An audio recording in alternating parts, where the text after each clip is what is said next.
CBS. Presentation of the National Football League from CBS Sports, home of Super Bowl 35.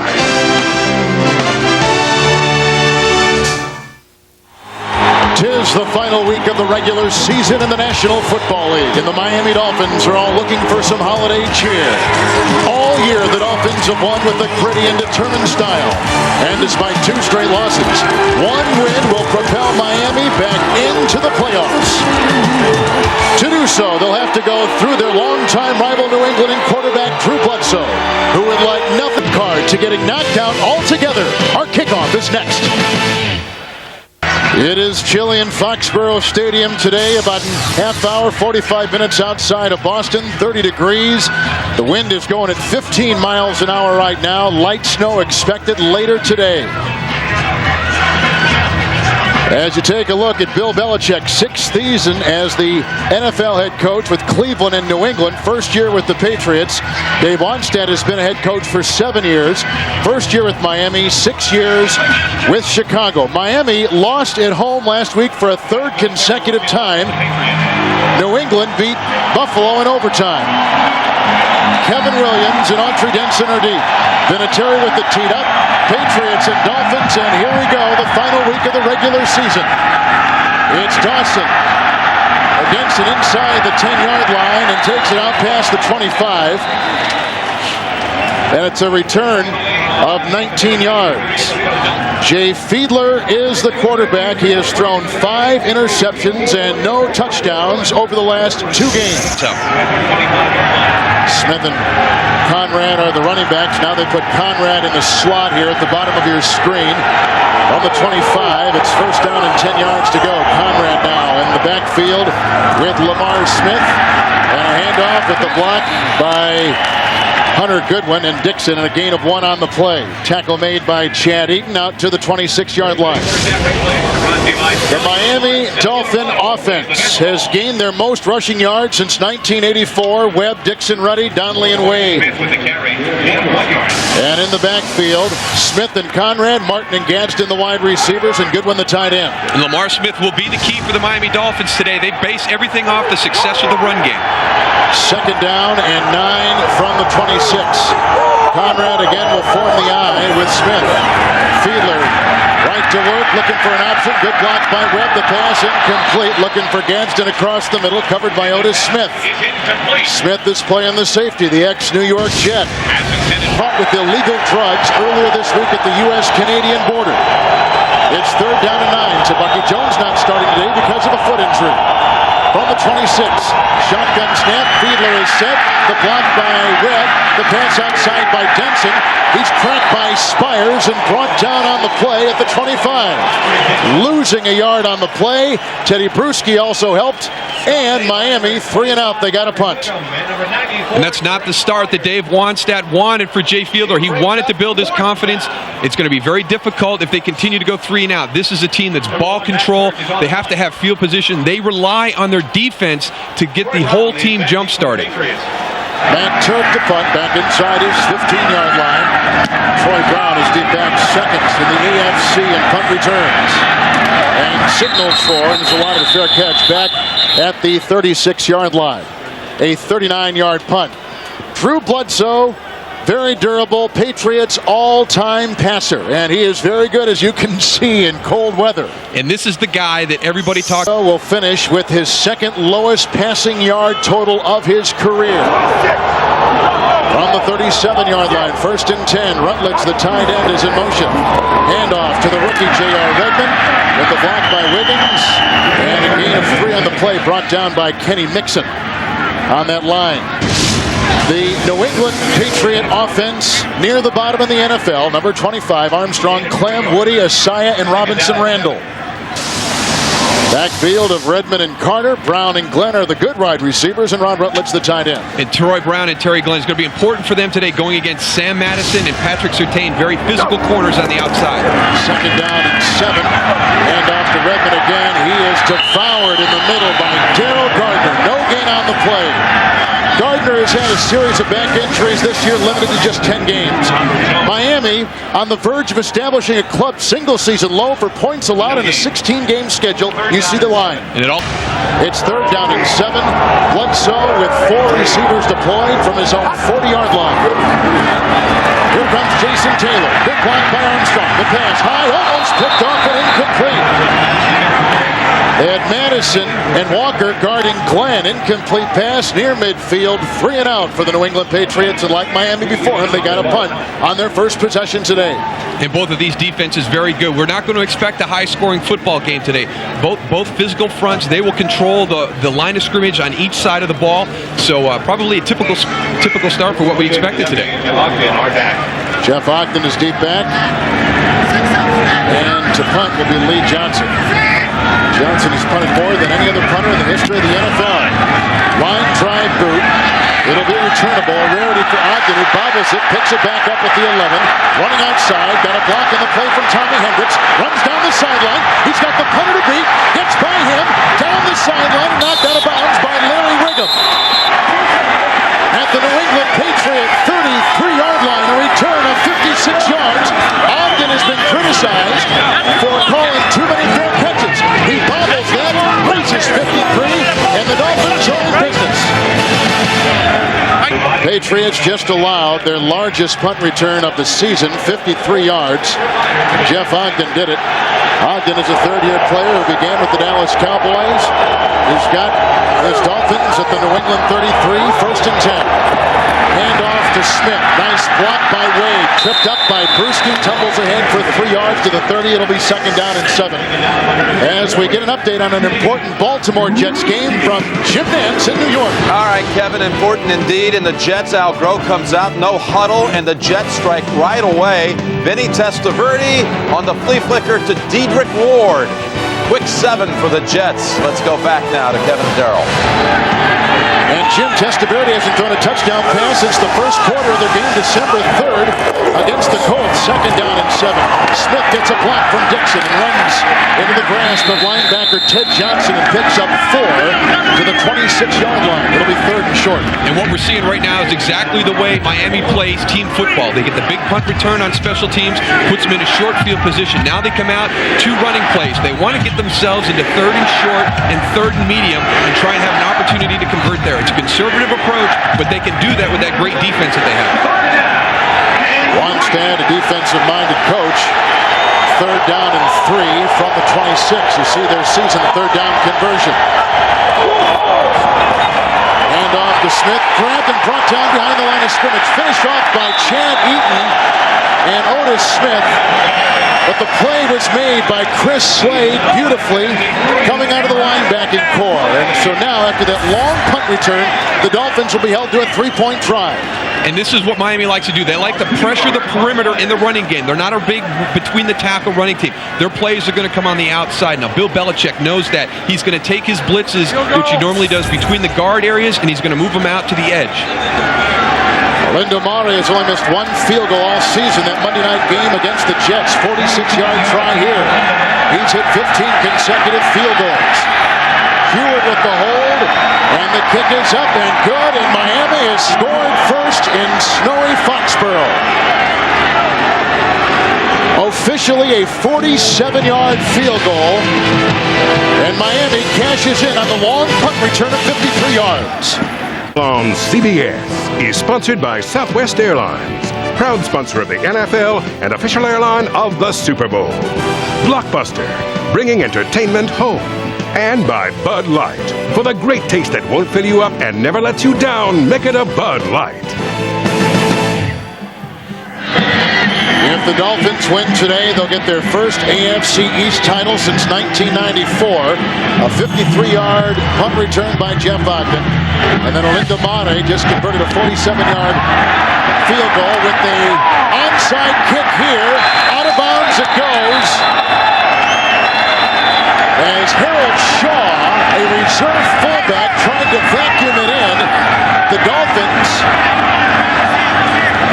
and special teams coach Mike Westhoff trying to throw a wrinkle inside the early portion of this game. Now Johnny Greer is our referee today. The ball was kicked off from the 30. It certainly went the distance. Let's go down to the field for Johnny Greer. It should be New England's ball at the 49. And his mic isn't working. It is New England's ball. What'd you think of the gamble? Well, Dave Wannstedt talked about maybe New England taking some chances in the football game, especially in the special teams. Miami has an opportunity to get that. The guy on the outside, I didn't get the number, had an opportunity to recover that. The fake default. 1st and 10 for Bledsoe. Grabbed and brought down. Sacked on the play. Mixon comes up with it. He says he got it. It is. It's a fumble. And Miami recovers it. A flag is down. The flag is back at the 38-yard line in Miami territory. That could wipe away the fumble recovery by the Miami Dolphins. It is cold. As you can see, or maybe his equipment is not working. Well, the pressure comes from Drew Bledsoe's left. It's Jason Taylor fighting all the way down to the bottom. You can see the ball come out there as Daryl Gardner comes in and finishes him off. But last week they had a similar situation where Sam Madison, after a 4th down stop, had an illegal or delayed game penalty trying to get a guy to flinch on the punt. That gave the ball back to Indianapolis, who scored on the next play. They have a similar situation here today when they should have had the ball. 1st and 10, end around, Falk gives off to Terry Glenn. Bledsoe will try to block. The tackle made by Rodgers at the 40-yard line and finished off by Taylor. It's a gain of 3. Derek Rodgers was the one who tripped him up on the end around. So both teams showing a little razzle-dazzle to begin the game. And that's Dave Wannstedt's concern. He knows that New England has nothing to lose. He knows that they're going to empty the playbook. They're going to throw everything at him. You're going to see some reverses. You saw the surprise onside by Miami in the kicking game, but that was one of his big concerns. Setting up things in the 3rd down situation, going for it on 4th down when you normally wouldn't. So they're going to have to be prepared for a lot of different scenarios today. 2nd down, 6 from the 40-yard line. Hand off to Falk. A pulling block by Isaiah. Wrapped up and brought down by Mixon.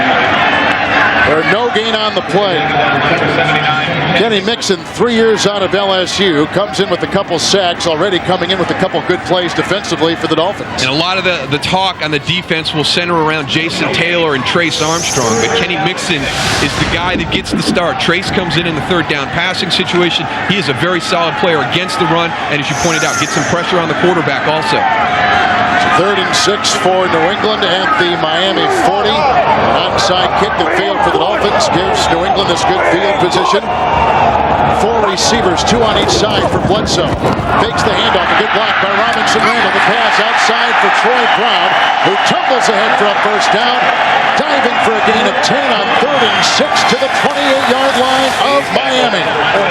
And this is all Drew Bledsoe right here. You'll see in the slot, the receiver's going to go down. They do a little pick on the outside and just fighting through coverage, whipping it out. But Drew Bledsoe avoiding the pressure up the middle from those 2 big tackles, throwing off his back foot. Gone 122 consecutive passes without an interception. And take a look at Brown. From the 30, 1st and 10 in Miami territory. Glenn is on the move. Fake handoff to Falk. Here comes Bowens. They go the other way. Caught by Brown. A lead block on the play by Adam Clark. Gain of 5 before Brock Marion makes the stop. At the Miami 25, it'll be 2nd down and 5.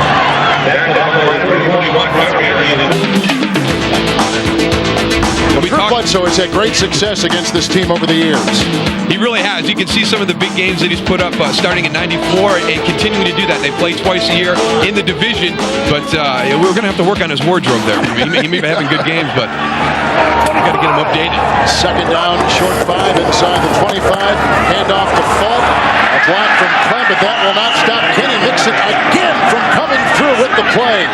Also, Zach Thomas assisted, but Mixon has been involved in 3 significant early defensive plays for the Dolphins. And here he is out here on the outside, and he's just wreaking havoc to this point in the game. He's been unblockable, and that is the key. Your tight ends are going to have to block well against this defense if you want to be able to run the ball on the perimeter. And right now, they haven't done that. Kenny Mixon is dominating the line of scrimmage, going up against the tight ends of the New England Patriots. 3rd down and 5. New England at the Miami 25. Bledsoe. Here comes the rush. The pass caught right on the money. It's grabbed inside the 15-yard line by Troy Brown. Gain of 14 on the play. Ends up at the Dolphin 11. A gain of 14 yards on 3rd down and 5. His second 3rd down catch. advantage on this drive. Well, Troy Brown is the guy on the outside. You can see the other receivers going deep and clearing out the area, and Troy Brown slides into the vacated area. This is the thing that New England hasn't been able to do in the past. They've really struggled in their passing game. If you take Troy Brown and Terry Glenn out of the game, there's nobody else there to pick up the production. So Miami, with their two corners, has to adjust and know that that's where Drew is going to go to. Inside the 11, 7th play of the drive, 1st and 10. Bledsoe, the block by Robinson Randall. The pass caught by the tumbling tight end, Jermaine Wiggins, at about the 2-yard line. It's a gain of 9. The linebackers got him there, including Rodgers and Zach Thomas. Let's go back to Jim Nantz in New York for this update. All right, how about the Jets again striking here, Kevin? Testaverde to Richie Anderson. Anderson from 35 yards from Testaverde. 14-0 New York. Let's go back to you. Remember, Baltimore's offense is okay. It's their defense, which is #1 in the NFL. Jets have the tiebreaker against the Dolphins. 2nd down, 1 at about the 2. It's Falk with the handoff. The Robinson Randall block, a corkscrew move, and he's inside the 1. Stopped on the play by Brian Walker, coming from the secondary. Miami's defense, everybody knows what they do against the pass with the big pressure. The one area that people have been able to have good games against them is in the running game. Edgerrin James had a big game last week. You have to make a commitment to the run. They will make some plays on you. That's what Indianapolis did last week, and that's also what Bill Belichick did last week against Buffalo. They had their biggest day of the season because he made a commitment to the running game. Henry Thomas, 95, is in the backfield. He's a defensive lineman. At the tight end, Wiggins is on the move. 1st and goal, handoff. Tony Carter punches it in for a Patriot touchdown. And New England has their first lead today.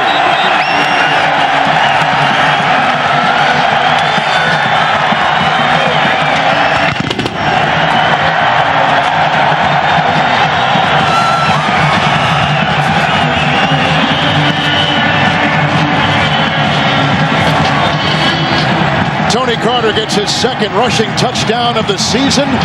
The former Chicago Bear goes in from a yard away. Now the extra point. The hold by Johnston, and the kick is up by Vinatieri. Remember, a botched onside kick recovered by New England at midfield set up this great field position. And Carter gives New England the lead. Today shows you everything you need to know about the playoffs on CBS. The New England Patriots have won 2 of the last 3. And 3 of their last 5 just got a running touchdown from Tony Carter. Bledsoe is good on that drive. And the ensuing kickoff by Adam Vinatieri. Denson back at the 1, brings it up the middle. There he is, trying to throw a block, and there isn't a lot there. Tony George made the grab along with Harold Shaw and Orlin Johnson. On CBS is sponsored by Sprint PCS, the clear alternative to cellular. And by Staples. Staples has everything you need for your business at guaranteed low prices. Happy holidays to you all, whether you're celebrating Christmas or Hanukkah or Kwanzaa. 7-3, the New England Patriots on top of the Miami Dolphins. New England has beaten Miami and Foxborough 3 of the last 4 times. From the 21, Fiedler, 1st down and 10. Conrad in the backfield with Smith. Smith gets the call, dodges one defender, Eaton, and is stood up and brought down. Lawyer Malloy and company get in there. Chris Slade, secondary players. There are 2 starters out today for the New England secondary. Ty Law is out, suspended because he was caught with an illegal drug Monday at the U.S.-Canadian border. Also out is Tabucky Jones, hurting a foot last week, and Larry Wiggum taking his place for Coach Bill Belichick. And those are 2 big losses, especially Tabucky Jones. He had a great game last week versus the Buffalo Bills. It was very physical from the strong safety position. 22-yard line, 2nd down and 9. The fake to Smith, a block by Dixon. The throw by Fiedler is dropped by Tony Martin on the near side at about the 37-yard line. By the way, if some of our words come out funny today, it means our mouth is frozen. Our lips are sticking together. We are having a hard time. Late season slides by Miami. And they're another group that's had a tough time. In December, they have a history of going into a funk and really kind of backing themselves into the playoffs or not even making the playoffs because of the way that they have been playing in the month of September. They're in the middle of that again right now. They've lost their last two, which guarantees them their 5th straight losing December. Last year, they lost 5 of their last 6. 3rd down and 9 from the 22. Fake pitch out of the shotgun. Outside it goes. Caught by O.J. McDuffie. Dancing by Brewski. Breaks a tackle by Sirwonga. Then finally brought down by Antoine Harris at the 29-yard line. It's a gain of 7 and shy of a first down. And Miami still has not gotten a first down. 3 consecutive 3rd downs they have not converted. It's 4th and 2 and they got a punt. And they are not taking advantage of the opportunities that are out there right now. They had the ball on the great punt return at the 32. They had to settle for a field goal. They do the onside kick. They have a guy right there, Brian Walker, with a chance to get it. He doesn't execute it. And then Tony Martin drops a key pass on that series.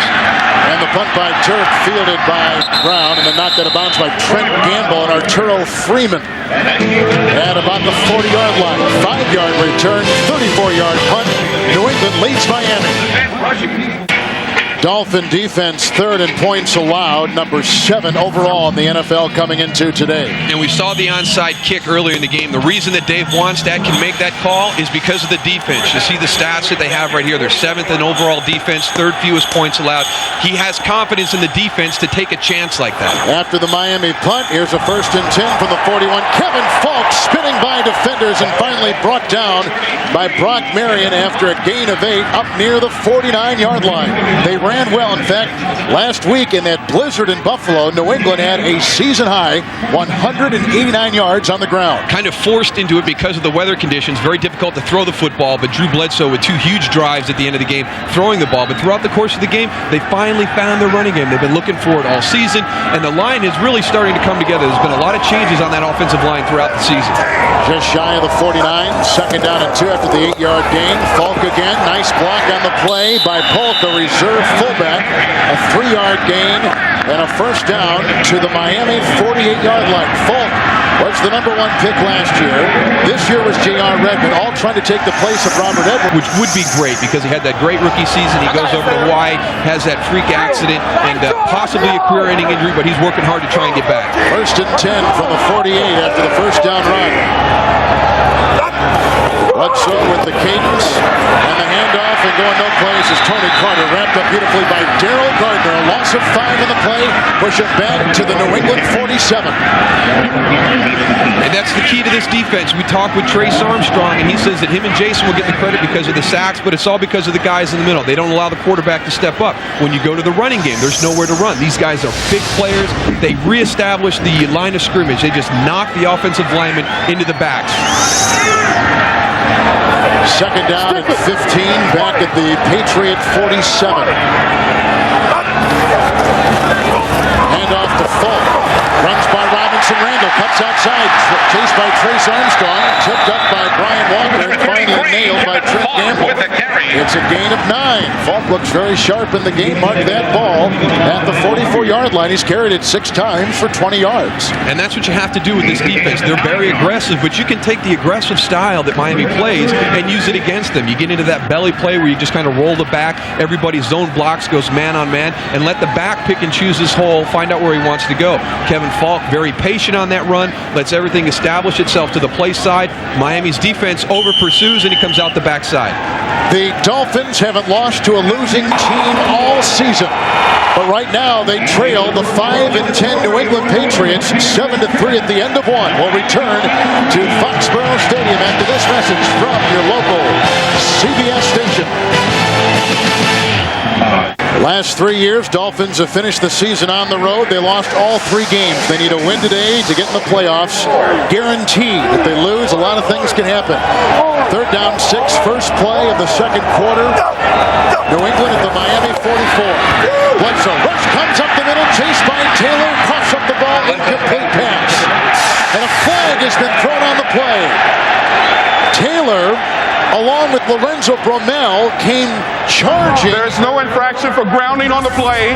There was a receiver in the area. That's a great job by the referee picking up that flag right there, because Tony Carter was where Drew had thrown the ball. They were running a crossing route underneath.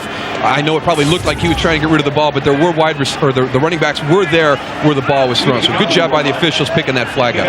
You'll see right here, watch the running back go out late, and as Drew throws it, you can see right there, actually, Tony Carter's coming across. That was Jermaine Wiggins, who it looks like Drew was trying to get the ball too. But good job by the officials picking up that flag. 38-year-old Lee Johnston will punt. Jeff Ogden back inside the 15 for Miami. Last time this happened, Ogden returned it 53 yards on a punt return. Good rush put on by Rodgers. Punt is high, landing at the 2, dying at the 3. And the Miami Dolphins will be marooned inside the 5 on a well-placed 42-yard punt by Lee Johnston. Down by Stevens, the ex-Redskin, picked up this week. The Dolphins and Patriots met in Foxborough on the final game of '93. Dolphins needed a win to make the playoffs, but Drew Bledsoe threw for 329 yards and 4 touchdowns, including this touchdown pass to Michael Timpson in overtime. That sent the Dolphins to their 5th consecutive loss to end the season and knock them out of the playoffs. In talking with the Dolphins yesterday, they are well aware of what happened in 1993. They do not want to repeat here this afternoon. Stranded at their 2, 1st and 10. Fiedler right to work. Here comes Thomas. There goes the pass. Down the sideline. Incomplete. Looking for Arande Gadsden. And a flag has not been thrown on. Let there has. Right down here. 24-yard line. Late flag tossed. It's against the Patriots. Gadsden playing on 2 arthritic Pass feet. interference. Number 45. Defense. First down. Otis Smith. And that's what happens every once in a while when you take a shot down the field, and that's one thing that I don't think Miami does enough of in their offense. You're coming off your goal line, take a shot down the field. You've got a chance to catch the ball, but you've also got a chance for a pass interference penalty, a defensive holding penalty. That gets them out of a very difficult spot in field position. That's Miami's first down today, 25-yard line, 1st and 10. Conrad, the fullback in motion, lining up as a wingback. Fiedler again to the air, good time, quick throw across the middle, and that is caught. Tony Martin makes a 9-yard grab. The tackle was made by Antonio Langham up at the 34-yard line, about a half-yard shy of a first down. And this is where Jay Fiedler is going to look throughout the course of the afternoon. He's going to find Antonio Langham, and he's going to throw the ball in that direction. You talked about the situation with Ty Law. He is out of the lineup, but Antonio Langham has struggled all year when he has been on the field. 2nd down, 34-yard line. O.J. McDuffie on the move. Here comes the blitz. Handoff to Lamar Smith. Over 1,000 yards this season. Grabbed by Brewski after a gain of 2 and should have the first down as he chisels his way over the right side of the defensive line up to the 36. 6 carries and 9 yards for him today. And coming up on the NASDAQ.com halftime report, Jim, Mike, and Randy, I have all the scores and highlights and the latest playoff news. It's a lot on their table, but they'll give it to you next on the NASDAQ.com halftime report. Kevin Harlan moves Johnston in frigid Foxborough from the 36. Fiedler, who played his college ball at Dartmouth, 1st down and 10. Jed Weaver, the tight end, is in motion.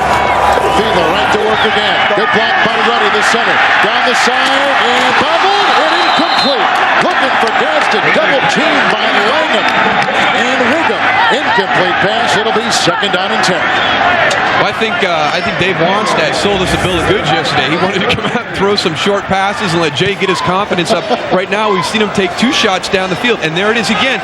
Arande Gadsden versus Antonio Langham. This is the matchup that they want to take advantage of, and maybe this is an adjustment from the offensive game plan. If they get that matchup on the outside, maybe they want to get Arande down the field and just take some shots vertically. Fiedler, 3 of 6 throwing today. 2nd down and 10 from the 36. Conrad will line up in the backfield. The pitch out to Smith. Walking on the near side, Conrad cutting the corner, belts it out of bounds by Ted Johnson is Lamar Smith, a gain of 5. Mark him out of bounds at about the 41-yard line. Let's go back to our desk in Jim Nance in New York. Kevin, nothing is going right for the Ravens right now. Trent Dilfer tries to beat the Jets long. Look at this coverage coming up by Aaron Glenn, and He pulls down the interception at the end of the first quarter. 14-0 New York. Let's go back now to Kevin and Daryl. Thank you, Jim. You know, the Jets opened the season 4-0. They were 6-2 at the break, but they come into today 9-6 and needing a win. 3rd and 5, Miami at the 41. Shotgun snap, good block by Donnelly. There goes Fiedler, needs to get to the 46, times! And he should have the first down by inches if the spot is good. A former decathlete, a guy who at one time thought about competing in the Olympics, picks up a first down as he zigzags the floor and gets the first. And Coach Wannstedt has to be happy about this because this is one of the things that he was worried about with Jay and that shoulder injury. He's got a torn rotator cuff on the left arm. It's not the throwing arm, but he feels that he hasn't been as aggressive when the play breaks down and getting out of the pocket and scrambling. And he's, I think, feeling it right now. Well, he talked to us about the fact that the one thing that gives him a lot of problems with that shoulder is when the left arm gets pulled straight back. But on this play, we'll see what happens. I think he just takes a big shot right in the back as he leaves his feet to try and get the first down. Oh, watch right here on as the left shoulder. Boom. Oh. And then whacked by Tony George. Damon Hewitt is warming up. An injury timeout. Jay Fiedler collecting himself, has to miss at least one play, and Hewitt will come in to take at least one snap. It happens here right there. Tony George coming in. He goes down on the left shoulder, so we don't know if it's that torn rotator cuff again or if it was actually the hit in the back that bothered him. Maybe he just had the wind knocked out of him. You can see him up and throwing right now. It is the non-throwing shoulder. It's his left shoulder where he's got the torn rotator. 46-yard line on the Hewitt scramble, rather on the Fiedler scramble. And here's Hewitt taking his place. Dumps it off in a little swing pass, which is caught by Lamar Smith. He's down to the 47-yard line. Belted out of bounds by Thomas and Larry Wiggum. And on the play, picks up 6 yards. You take a look at Hewitt. Last time we saw him 1 month ago in the RCA Dome, leading the Dolphins to a road win of 17-14 over the Colts. And that was a huge day for the Dolphins going into the RCA Dome, playing the division rival. Indianapolis, the season starting to slip away. They were able to go in and have a huge win, but then they've come back and struggled twice at Pro Player Stadium down in Miami. 3 consecutive home losses. Second down, long 3 outside the 47 of New England. Hewitt in for the injured Fiedler. Handoff, Autry Denson trying to hop his way for some yards. Picks up 2 and he's shy of the first down. Deion Dyer was a lead blocker, and Dyer, the rookie, is out there slapping guys. You better find a new guy to slap because you don't want to get into a tussle with Ted Johnston. He's going to be on the losing end of that battle. For the best NFL playoff coverage on the net, including game-by-game previews and analysis, click on NFL at cbs.sportsline.com. Fiedler remains on the sideline. A look at Ted Johnston. His defense digging in, trying to stop a 3rd and 1. A 7-play drive right now. Part orchestrated by Fiedler. The last half orchestrated by Hewitt. Inside the 45. Weaver, the tight end, is on the move. Handoff across the middle, and I don't know if he got the first down. It was a dive. Has to get inside the 44 for sure. Lamar Smith with the dive. Here's a journeyman running back. They've got a journeyman quarterback in Fiedler, a journeyman wide receiver in Aronde Gadsden, and those 3 players are about the 3 biggest weapons on offense. And that's why this team is based around their defense. Their defense is the key. They will set up field position. They will create the turnovers. It's up to the offense to convert their opportunities, and they haven't done that yet. And on the play like this, a 3rd and short, because they are a perimeter-based running team, it's hard for them when they get into these situations to become a physical between the tackle running team.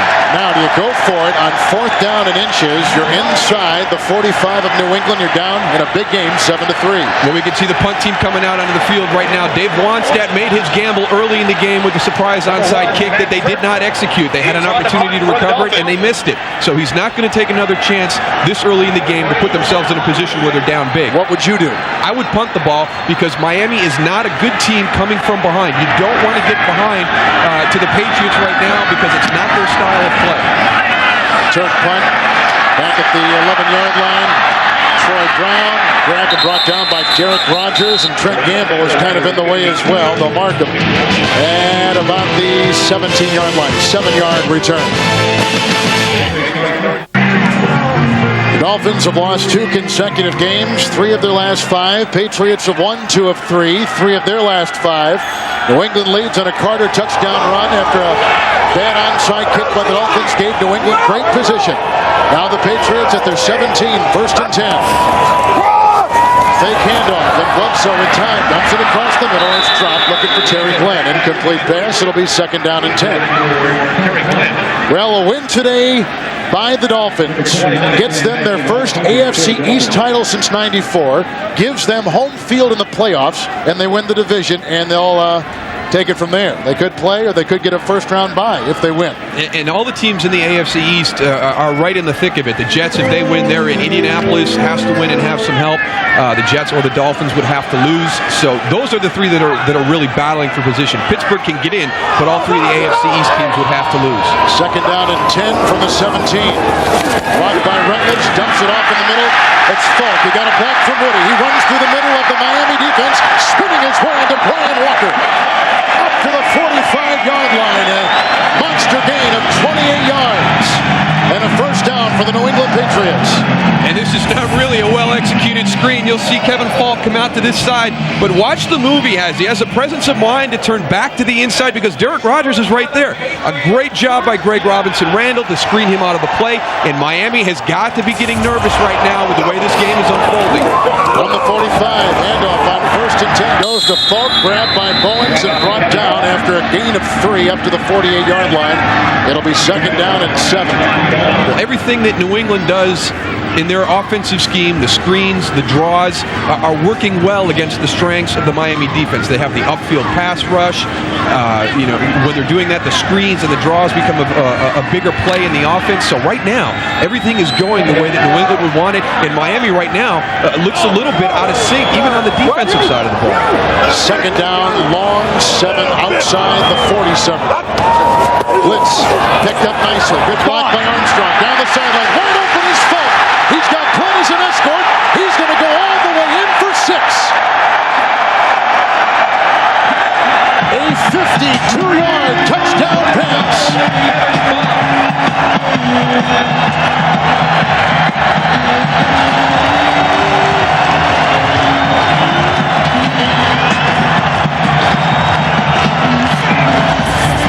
Well, the big thing here is the blitz. Watch Zach Thomas come in. Sully Asaya picks him up, and Kevin Falk just gets lost in the shuffle. Now, that is a blown coverage right there. You do not get that open running a good route or scheming a defense. That is a miscommunication in the secondary and a blown coverage in a blitz situation by the Miami defense. That is the longest play allowed by the Miami defense this season. Paxton center. And the kick is up and in by Adam Vinatieri. Falk with his first touchdown reception of the season. Bledsoe throws his 20th touchdown pass of the year. 52-yard career-long reception by Falk moments ago. Longest play allowed by Miami's defense this year. Falk also had a 28-yard catch on that same drive. It's 14-3. The ensuing kickoff by Vinatieri. Kevin Williams picked up off waivers after cut by the New York Jets. Gets by Antoine Harris, brought down by Tony George at about the 30-yard line. Now let's take a look. Let's look at Kevin Falk right here. We think he wants to come out of the game right here. Hey, coach, I got to check my helmet or I'm out of win. Good thing he stays in because he's here. The blitz will come here, and he gets lost in the shuffle down the sideline. There is just absolutely no one there. The safety steps up into the mix, and everybody loses Kevin Falk on the outside. That's one of those things where you're like, boy, am I glad I stayed in for one more play. Jay Fiedler is back in for Miami. They've now got 3 wide receivers. Smith is in the backfield. Here comes Conrad. He'll go out in that slot atop your screen. First and 10. Quick pass. Batted down, almost picked off by Lawyer Malloy. Incomplete pass. Second down and 10. And Daryl, what kind of come-from-behind team is Miami? Miami is a very poor come-from-behind football team because they don't have a playmaker on the offensive side of the ball. You talked about Oronde Gadsden, Lamar Smith. This is a team that has to have a short field. They have to have an offense that executes without mistakes, no penalties, no turnovers. They are not a big play offense. When they fall behind by 11 points right now, they are in trouble. Second down, 12, shy of the 30. Conrad on the move. Wonderful time, blocked by Dixon, have a first down, gain of 11 on the play, up to the 42-yard line. And they'll move the chains. Tony Martin is the guy that they go to when they want to get some big chunks of yardage. He is their go-to guy. But they have had a lot of injuries to their wide receivers throughout the season. They've really not been able to establish any continuity at the wide receiver spot. Leslie Shepard maybe will be back next week. He had a knee scope. Bert Emanuel went down this week with some broken ribs. They've just never been able to establish any sense of continuity at the wide receiver position. Shy of the 42, first and 10, empty backfield. And Smith, 4 receivers. Here comes the blitz by Malloy in the pass. Down the field looking for Conrad. Incomplete. The fullback was going downfield. Covered by linebacker Teddy Bruschi at the 26. Incomplete pass. Friday on CBS, if you haven't seen television's highest rated new drama, this is your chance to see how it all began. Don't miss CSI, Crime Scene Investigation.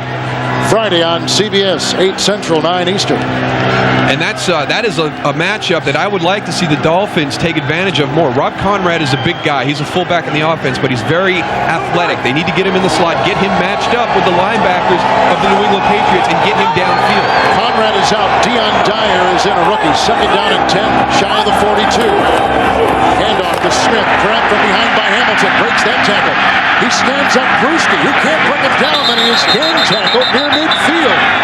What a charge by Lamar Smith. Played for Seattle as a third-round pick past couple of years. New Orleans, over 1,000 yards this year on the ground for Miami.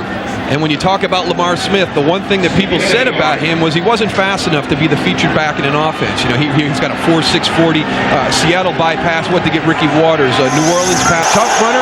He's got a chance. He'd have to have a great day today to establish a new Dolphins rushing record. Arthur Denson is in. He's racked after the 8-yard gain by Smith. No gain right there. Tony George at the bottom of that pile, along with Chad Eaton.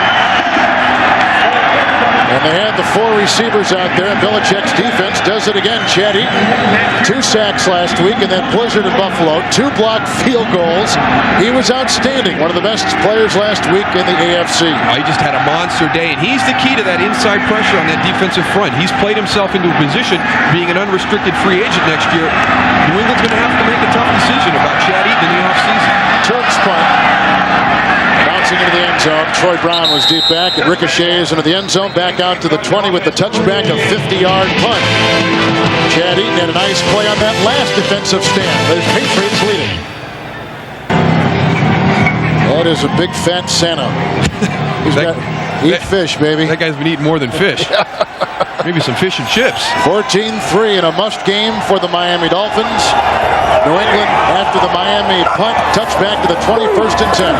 Hand off to Falk, slips on the grass, and down he goes. Hit by Jason Taylor as a courtesy and brought down by Derek Rogers, and a loss on the play of about a yard. It'll be second down and 11.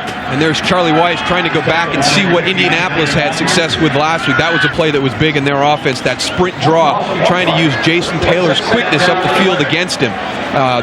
Good job by Miami, though. They realized that was a play that they were vulnerable to last week, and Jason Taylor played that very well that time.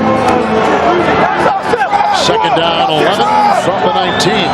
So far, no Terry Glenn. Where has he been in this offense? And blocked by the tackle. That ball is intercepted by Jason Taylor at the 11-yard line. After his battling with Richmond Webb, he fell back. The ball was bobbled by the running back and picked up by Taylor. That's an interception, and Miami is in great field position. And a great job by Jason Taylor recognizing the screen and getting back into where the ball was going to be thrown. Bruce Armstrong has got to get him down. He's got to chop him sooner because he's too athletic to think that he's going to go up the field. And this is what Miami's whole team is based around, is the defense creating a turnover, giving the offense a short field. Now it's up for the offense to take advantage of it this time. Last time it was special teams. Got him a punt return all the way down to the 32. They had to settle for a field goal. This is a huge opportunity for the Dolphins right now, and they haven't taken advantage of any of those up until this point. Rob Conrad is still out. Dyer is in as the fullback from the 12, first and 10. handoff goes to Smith, running up the middle, brought down by Bruschi after a gain of 2 to the 10. I'm looking for Conrad on the sideline. I don't see him, and the rookie, Deion Dyer, is in there as the fullback. Well, he strained a hip flexor last week in the game against Indianapolis. He had it early in the first quarter, went out for a play. He actually missed practice on Wednesday. He actually thought it was a bad knee injury at first, but he said he felt a little bit sluggish towards the end of the week. So maybe Rob has re-injured that hip flexor. It sounded like it was a little more than a strain than what he thought. Second down and 8. Dyer remains from the Patriot 10 after the Jason Taylor interception. Fake handoff outside the Dyer, reels it in, grabbed by Johnston, brought down at the 10. Gain of a yard on the play. In fact, the nose of the football will be just inside the 10-yard line. That was a freaky interception, though. You almost see it's inconsiderate to Bledsoe to give that because it was just bobbled and basically dropped. It was a great play by Jason Taylor, and that's what happens when you play at this level. There are great athletes all over the field, and we got a defensive end that can get up the field with that much quickness and still be able to fall back and make an interception on the screen. There's nothing you can do. From the 9, third down and 7. Fiedler sets up. Great time in the end zone, and an over-the-shoulder catch made by Hunter Goodwin, the tight end. Goodwin's first touchdown catch this year, his 5th, column 5 receptions all season, and it couldn't have come at a better time for the Miami Dolphins. After Taylor's interception gave the Dolphins outstanding field position. And this time the offense converts. And I want you to watch the tight end. As he goes downfield, it's going to be a double move. He's going to stop right there. He gets held up at the line. That actually probably helped out that play, the amount of time that it took for him to get his release off the line of scrimmage. Because I thought he had run a double move because it took him so long. That's the first tight end touchdown reception in over a year, and Fiedler throws his first touchdown pass in 3 games. Bill Belichick was laughing on the phone earlier this week about Goodwin and his lack of production. Bledsoe threw the interception. The defensive end Jason Taylor picked off.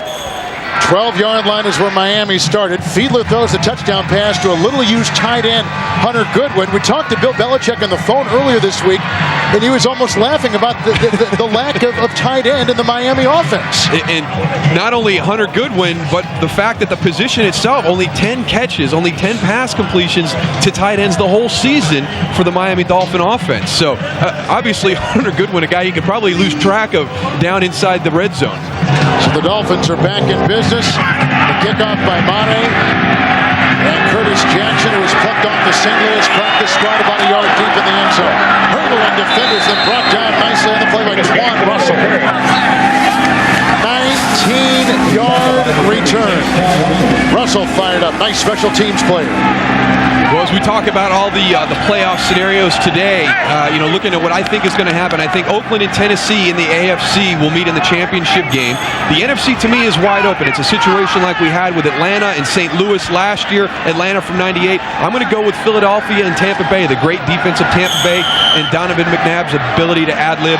So that gives you a Tennessee-Tampa Bay Super Bowl. Tampa Bay playing at their home stadium in the Super Bowl, but I've got Tennessee going. And the key to that is Steve McNair at quarterback. 19-yard line, 4 receivers, Falk in the backfield, 1st and 10. Blocked by Webb, and a pass by Bledsoe, incomplete across the middle. He was looking for Brown, and Glenn almost in the same vicinity, incomplete pass. It'll be 2nd down and 10. Well, this is what they did against Buffalo last week. They had the drive at the end of regulation to tie the game. Then they drive in overtime to win, and it was all these crossing routes in front of Drew Bledsoe. In Miami, they knew this. We talked to them yesterday. They were expecting to see this exact same thing. Indianapolis exposed them underneath last week. They knew that New England was going to do the same thing. They're very well prepared for that type of offense. 2nd and 10, 4 receivers again. 3 at the bottom of your screen, 19-yard line. Here comes the rush, the elusive Bledsoe, and I laugh when I say that, now chased by Trace Armstrong, incomplete pass. Bledsoe is not fleet of foot. He is not nimble, but he showed some adroitness getting out of a tough situation there. He's savvy. Yes. He's very savvy. That's a good way to put it. When you lack foot speed, you need to make up for it in some other way. And Drew has done that with an ability to know when the pocket is breaking down. And then he's just a veteran play right here. I'm not going to make a bad play. I just had the interception on the screen in the last series, although that was a great play by Jason Taylor. Just get out of the pocket, make sure you can't get grounding, and get rid of the ball. Third down, 10, 19-yard line.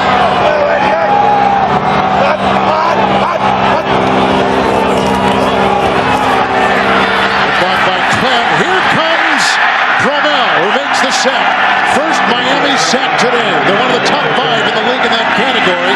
All the headlines go for Taylor and for Armstrong, but that time Bromell comes in and gets his second sack of the season, makes it 3 and out for the Patriots, and now the momentum has switched in this game toward Miami. And the key has been their defense. They created the turnover, gave them the short field to get the touchdown. Now they come up and make a 3 and out for New England.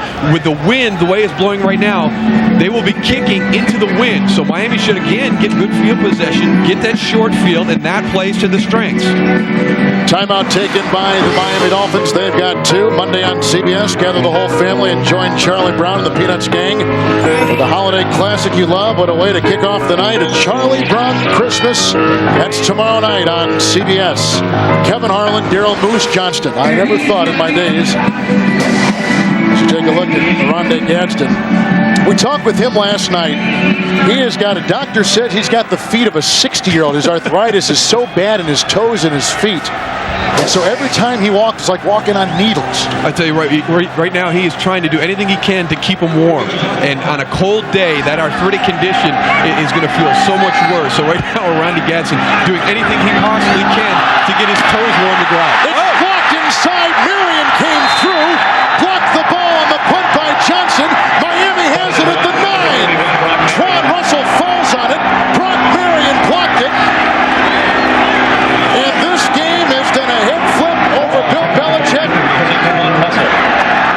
And the Dolphins have it 1st and goal to go.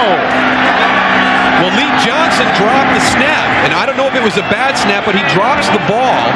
So that allows, everything breaks down, the timing breaks down. No, it's not a bad snap at all. He just took his eyes off it for a second. That gives Brock Marion the extra time to get in there. You can see the blocker that he had in front of him released him because the punting game is all based on timing.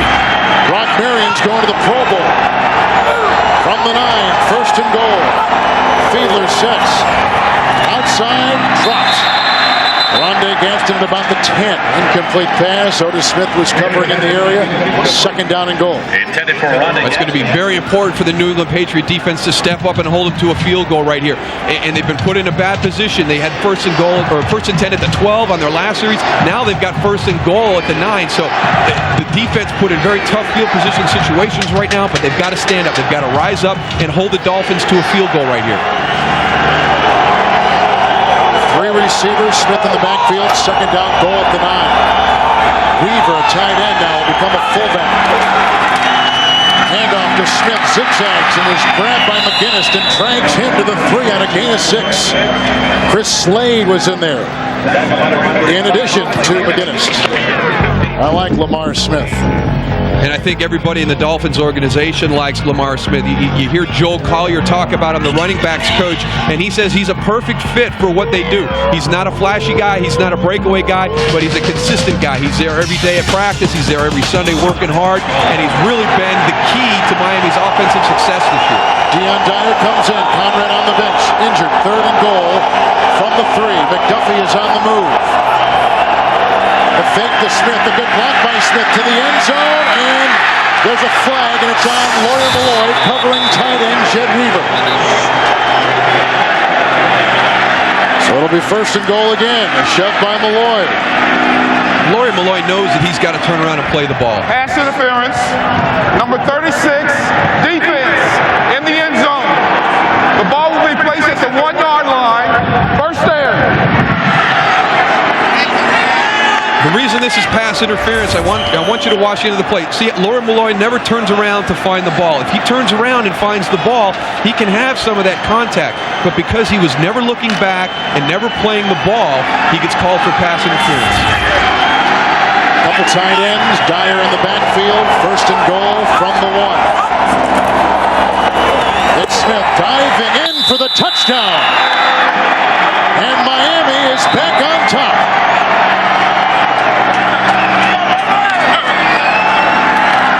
His 15th touchdown of the season. That is good for 4th best in the NFL.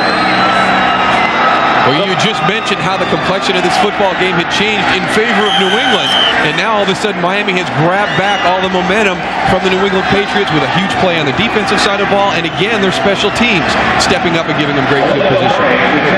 Long punt by Marion of Lee Johnston. Sets him up. High snap by Lydiard. And it goes in. Pulled down nicely by Heward, and the extra point is through.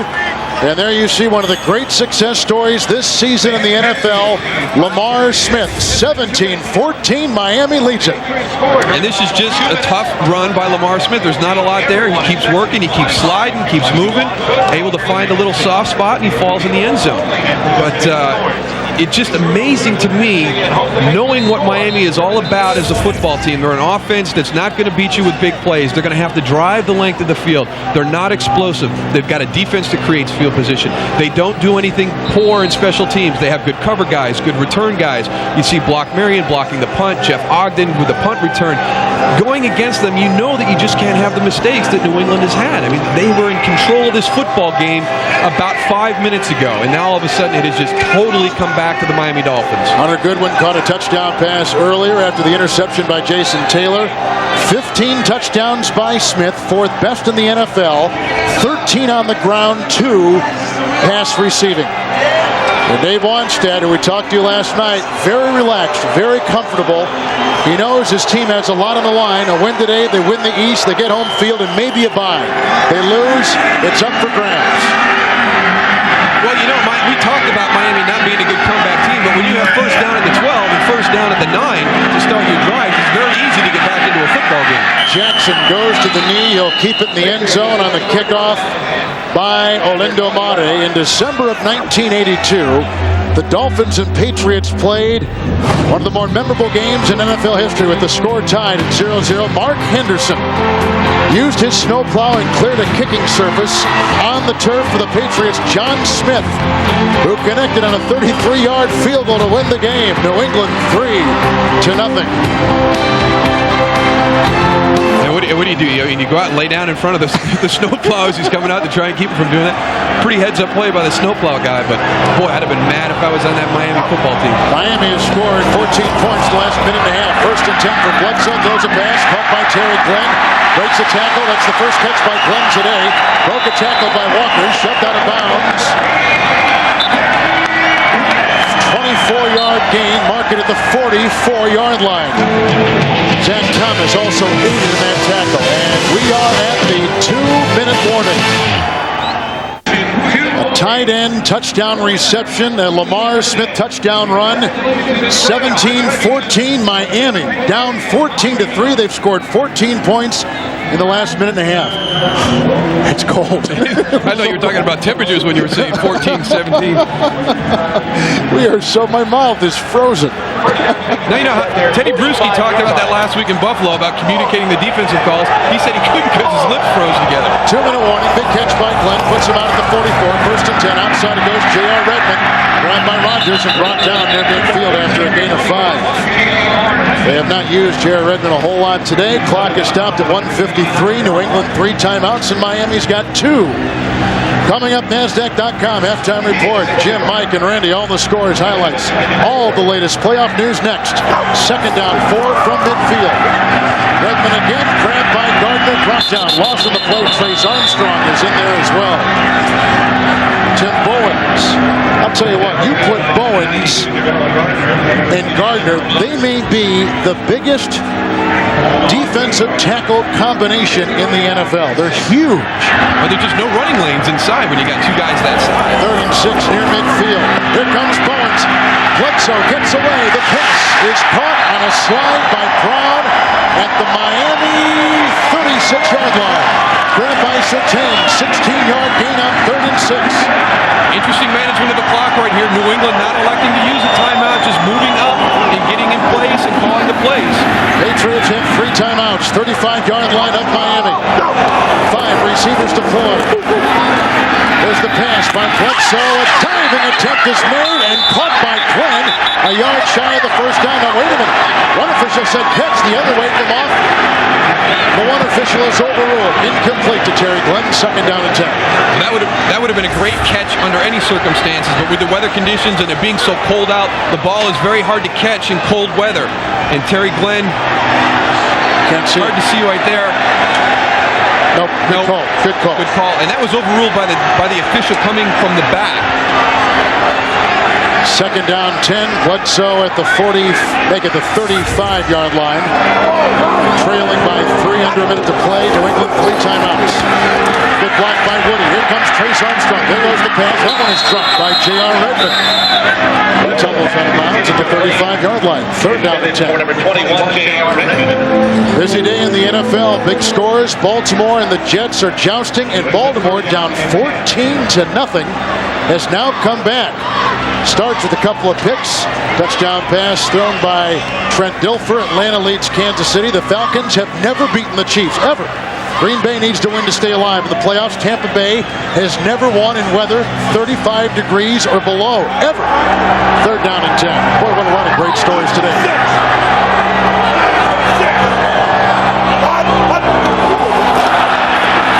Bledsoe sets.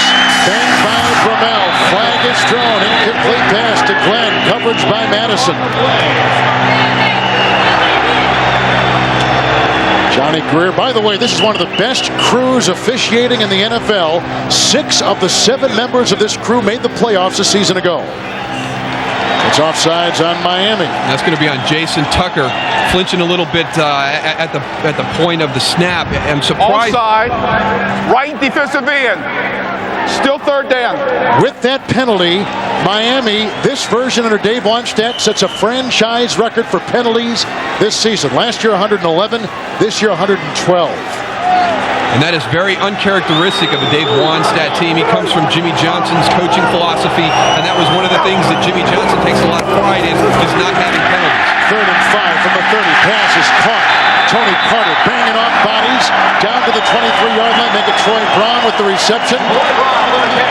New England will take a timeout. That is their 2nd.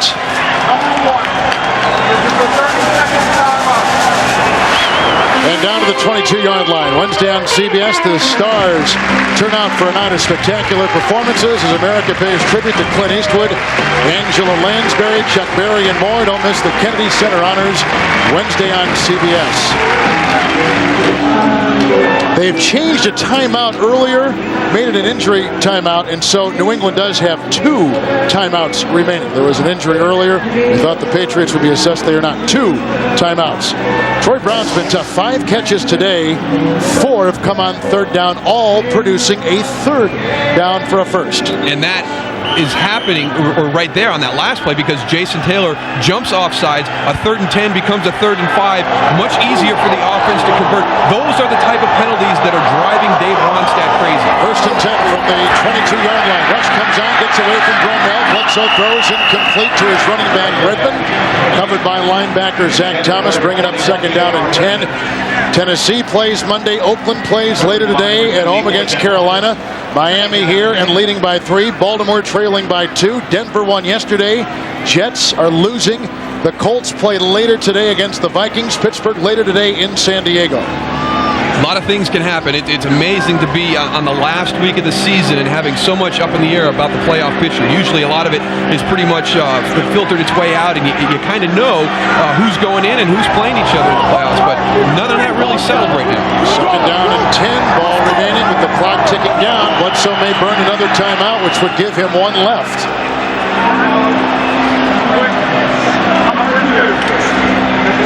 The New England Patriots were using a lot of no huddle a couple weeks ago, in particular on the Monday night game against Kansas City. And now they're kind of in that same rotation, it seems, but calling a timeout here. Should have stayed with a little bit longer. They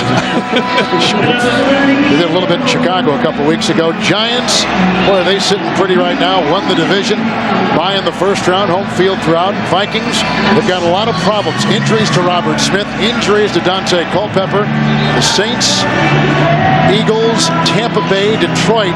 Everybody wanting Chicago to beat Detroit today because that'll open the door for a lot of other teams, namely St. Louis and Green Bay. Yeah, and to think that St. Louis won't be there, but when you look at these football teams in the NFC, the reason I think it is so wide open because of the quarterback. There's not a quarterback there with a lot of experience that has the ability to take the team into the postseason and overcome the adversity. We talked about Rich Gannon and Steve McNair in the AFC, but the NFC really doesn't have that quarterback.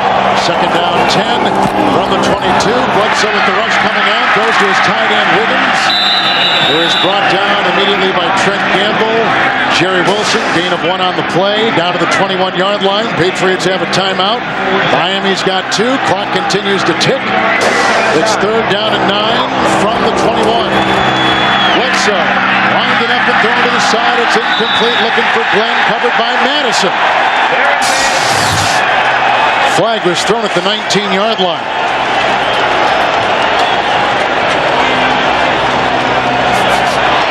It's on Miami. We didn't get a number, but we will right now. If it's on Madison, he is the most penalized Dolphin. Number 29, defense.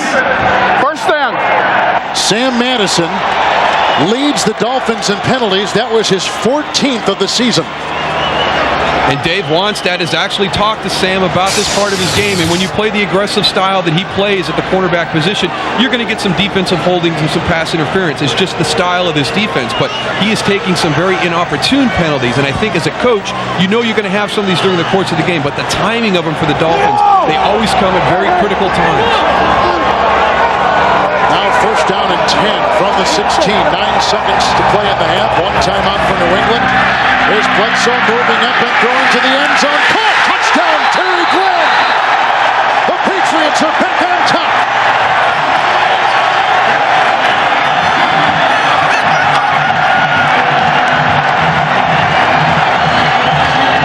Pretty costly penalty against Madison. And Jason Taylor also earlier on that drive to take a 3rd and 10 and make it to a 3rd and 5 that was converted with the pass to Troy Brown. What a great job by the New England Patriots of coming back and scoring after having those 2 big costly mistakes and getting Miami back into this football game and in a hurry-up situation to finish the first half. A great job of poise and composure by the New England Patriots. We've got our 3rd lead change. That was a 16-yard touchdown pass to Glenn. And they now say they're going to review it upstairs. We are reviewing the ruling on the field. A coach should not call for this. This is not a challenge. It is reviewable only upstairs inside 2 minutes. Terry Glenn is going to be out to the left side of your screen as Drew throws the ball. That's a very easy call. That's 6. That is 6. Terry's at the top of the screen. He gets a good release off Sam Madison. He's trailing him the whole time, gives him a lean to the inside, and then breaks out to the outside. Interesting choice of play by Sam Madison, playing that type of trail technique in this situation. I don't know if he thought he had help over the top, but in a red zone situation, I don't know if the safety's even able to get there. A lot of people will play 4 of the DBs across the end zone, but this is a man coverage. I don't know what Sam was doing on that play. And he's going to the Pro Bowl again as a starter. This is something you don't expect from someone like Madison nor this defense. You can't tell from there. We do not have a definitive view. When it's inconclusive, they keep it on the field. They keep the ruling on the field. Well, one of those gave us a pretty good look at it. And Terry Glenn obviously had possession of the football. It didn't seem like there was any loss of possession as he hit the ground, or the ground aided him in securing possession as he completed the process. So interesting that they would choose to review. I don't know if it's because he turned his back and they didn't know, or the way that he comes up at the end, kind of cradling the ball. I like that view right there. That view, you almost get a better view, and I think he had. I think he embraces the ball to his chest. He's clutching onto it. when he hits, knowing he's going to hit hard. You know, that's a good pass by Bledsoe, too. You know he read the coverage in Madison, that trail technique you were talking about. So you throw it wide where Madison has no chance. Maybe Madison was hoping he could leap and knock it away had the ball been kind of flopped in the end zone. And he was kind of, it was kind of a lean to the post and a break to the corner, but Sam really wasn't fooled on the move to the inside. He really stayed with him to the outside. But his right arm, after reviewing the play, it should be a touchdown. The play stance is called on the field. We have a touchdown. His right arm. The receiver came down inbounds with possession of the ball. He clutched it with his right arm, and he braced himself with his left, and the ball fell on his left arm. All you had to do was ask Drew. He knew all the time. Sure he did. Another touchdown pass by Bledsoe. He's thrown 2 today, now for the season 17. He had 19 touchdown passes last season. Vinatieri with the extra point. So the Patriots, who took over at their own 20 with 2:13 remaining, go 10 plays, 80 yards. Bledsoe was a brilliant 6 of 9, and they get the touchdown pass, retake the lead, our third lead change of the half. And you can see right here by the standings, everybody knows for a long time New England has had no reason to play well down the stretch, but somehow Bill Belichick has kept his team focused and motivated. They knocked off Buffalo last week in blizzard-like conditions. Would have been very easy for them to mail that game in because of the way their season is gone. And they end up having what he called one of their best efforts as a team the entire season.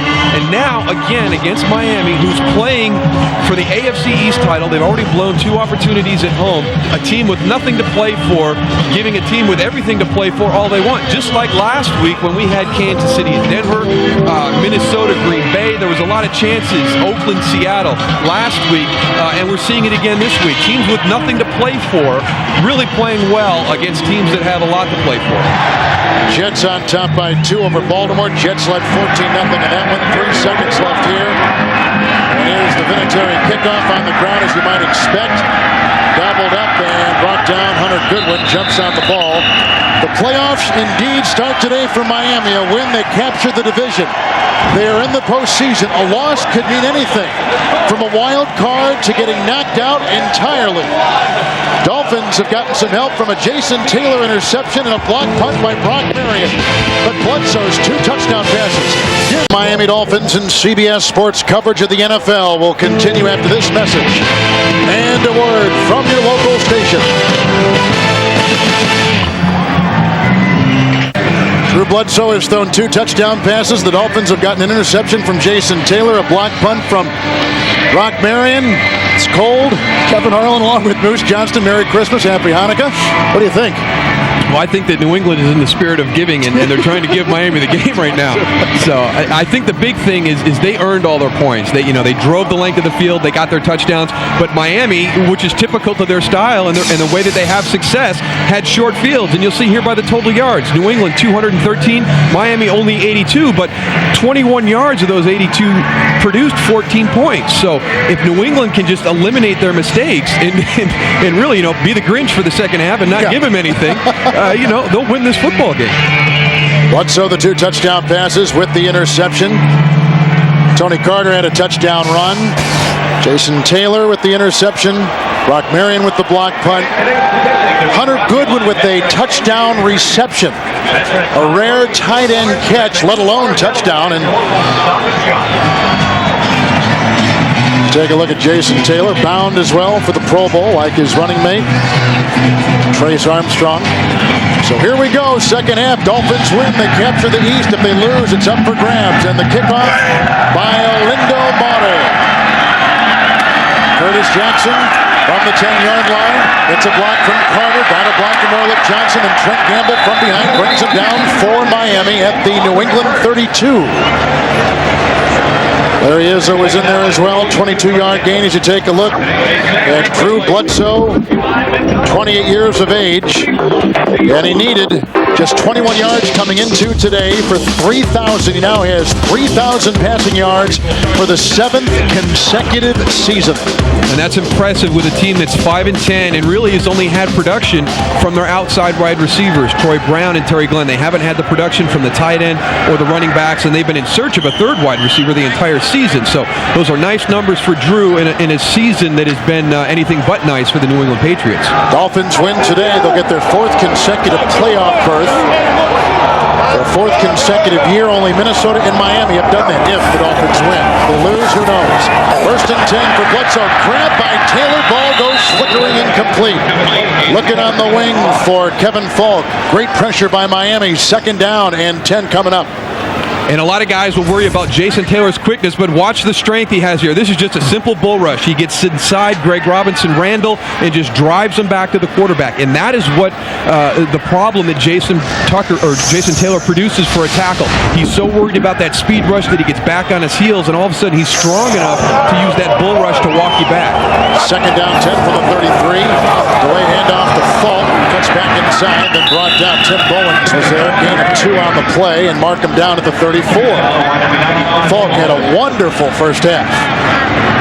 Looks like Tim Bowens is still down after that hit. Bowens was in the 98 Pro Bowl. Mainstay in that line for the last handful of years after being a #1 pick out of Mississippi. Dolphin player is down. We have an injury timeout. Bowens limping off the field. Jermaine Haley takes his place. Haley is 2 years out of the CFL. 3rd down and 8 from the 35 for Drew Bledsoe.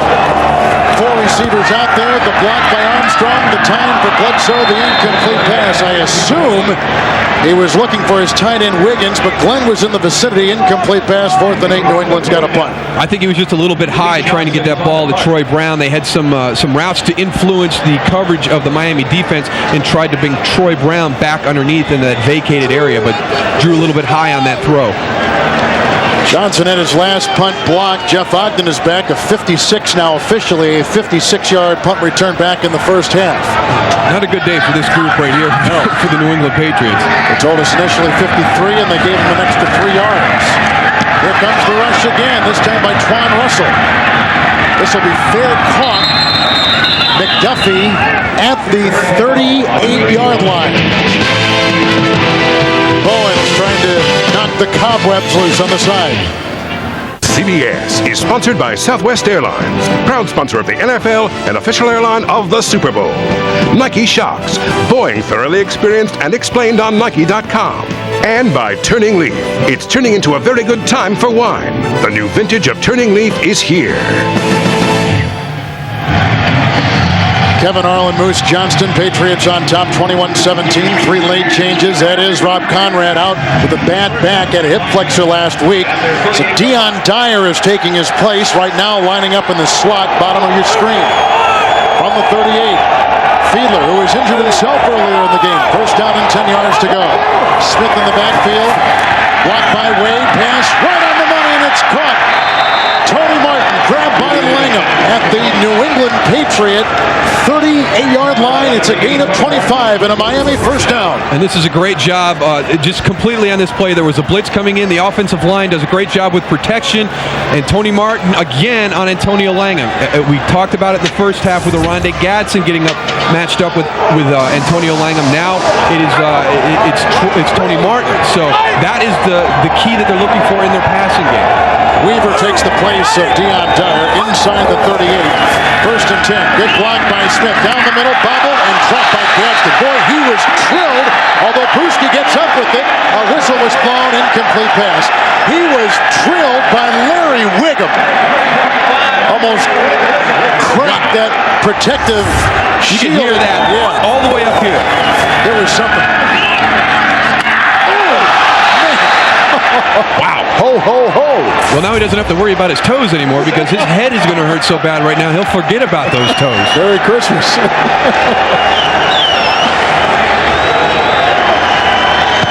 He hasn't caught one today, and they've thrown to him quite a bit. Second down and 10 inside the 38 of New England. Weaver again in motion, playing the slot receiver. Blocked by Smith, the pass across the middle to the aforementioned Weaver, grabbed by Brewski from behind and tackled at the 27. That is a gain of 11 yards and another Miami first down. A breakout day for the Miami tight ends today. It's been unbelievable. Baltimore has taken their first lead. They've scored 20 unanswered points on the Jets. And I think that's what everybody thought was. I mean, the Jets getting up 14-0. That was a surprise to me with the defense that Baltimore has. But the best thing for Baltimore is the way they've come back offensively, because that has been no problem this year. 27-yard line, first down and 10 yards to go. Dyer is back in as the first back in the eye. It's Smith running into his own blocker. And then doused in the backfield by Lawyer Malloy and Bobby Hamilton and Chris Slade. A loss of 5 on the play. Push it back to the 32. And Henry Thomas just took Tim Ruddy and took him back into the backfield. Totally disrupted that play. And this is that perimeter running game that Miami does. It's kind of a slow play that gets to the outside. And if you don't get your down blocks inside, because they will pull linemen, it's very easy to disrupt that play right from the start. Yards on the ground. Both these teams wanted to run today. Second down and 15. Sack pushes him back to the 32. Short drop by Fiedler. Quick throw. High percentage pass, which is reeled in by Johnston. First catch today. Tackle made by Wiggum and Otis Smith. A gain of 11 on the play to the 21 of New England. Monday on CBS. Join Charlie Brown and the Peanuts Gang for a holiday classic you love. Charlie Brown Christmas. Everybody Loves Raymond. Twice. Becker Family Law. All tomorrow on CBS.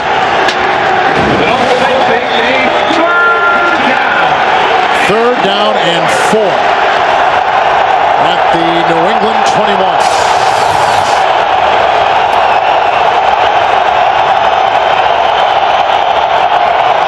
Johnston on the move. Snap to Fiedler. Blocked by Jensen. Here comes Antoine Harris, and he is sacked. Back at the 31-yard line.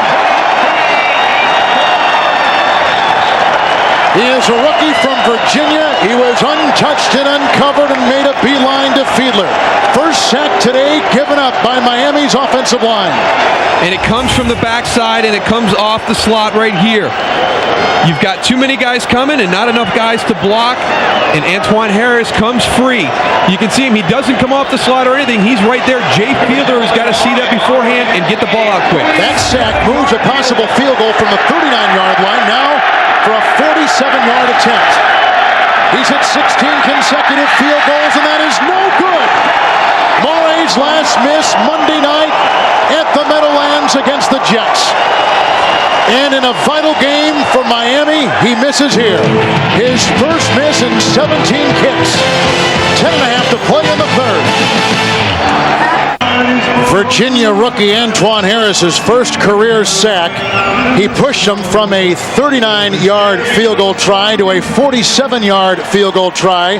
Morey misses for the first time in his last 17. It turns over now at the 37-yard line. First and 10 for Drew Bledsoe. And the handoff to J.R. Redmond.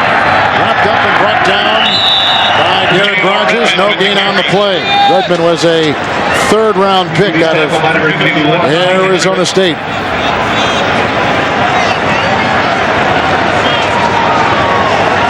(21-17) 2 Bledsoe touchdown passes.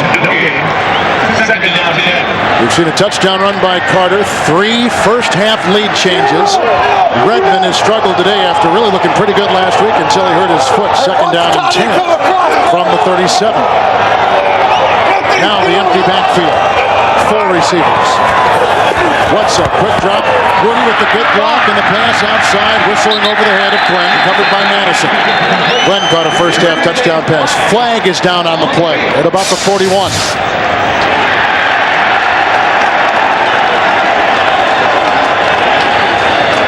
New England won last week in overtime. Holding, 23, defense. First down. Surtain and Indianapolis beat Miami 2013. more penalties for the Miami Dolphins, and this taking away a 3rd and 10 and creating a first down. We talked about the penalties and the inopportune times that they get to, and it's one of those things that Miami can't have happen for them to be successful. They can't have the penalties. They can't have the turnovers. Right now, they have not played the way they need to win. 42-yard line, 1st and 10 by Bledsoe. He throws, cut by Troy Brown, slithering upfield. He crosses the 45. He's down to the 41. He picks up 17 yards on the play. These are two outstanding receivers, Terry Glenn and Troy Brown. First Patriot duo with 70 receptions plus in the history of the franchise. And those are the two guys that Drew Bledsoe is going to go to. And Dave Wannstedt was worried about Drew getting a hot hand today, and he has had that happen to him. Right now, Drew is playing very well for the New England Patriots offense. Dolphin 41, 1st and 10 after the pass of 17 to Brown. Short drop, quick throw, leaping catch made by the aforementioned Brown, grabbed by Surtain, down at about the 32 and about a yard shy of a first down, a gain of 9 on first down. Right now, you're looking down on the field and you're seeing the Miami defenders just kind of walking around. They're playing in a fog right now. I mean, they have got everything on the line today. They've had 2 chances to do it at home. They haven't been able to.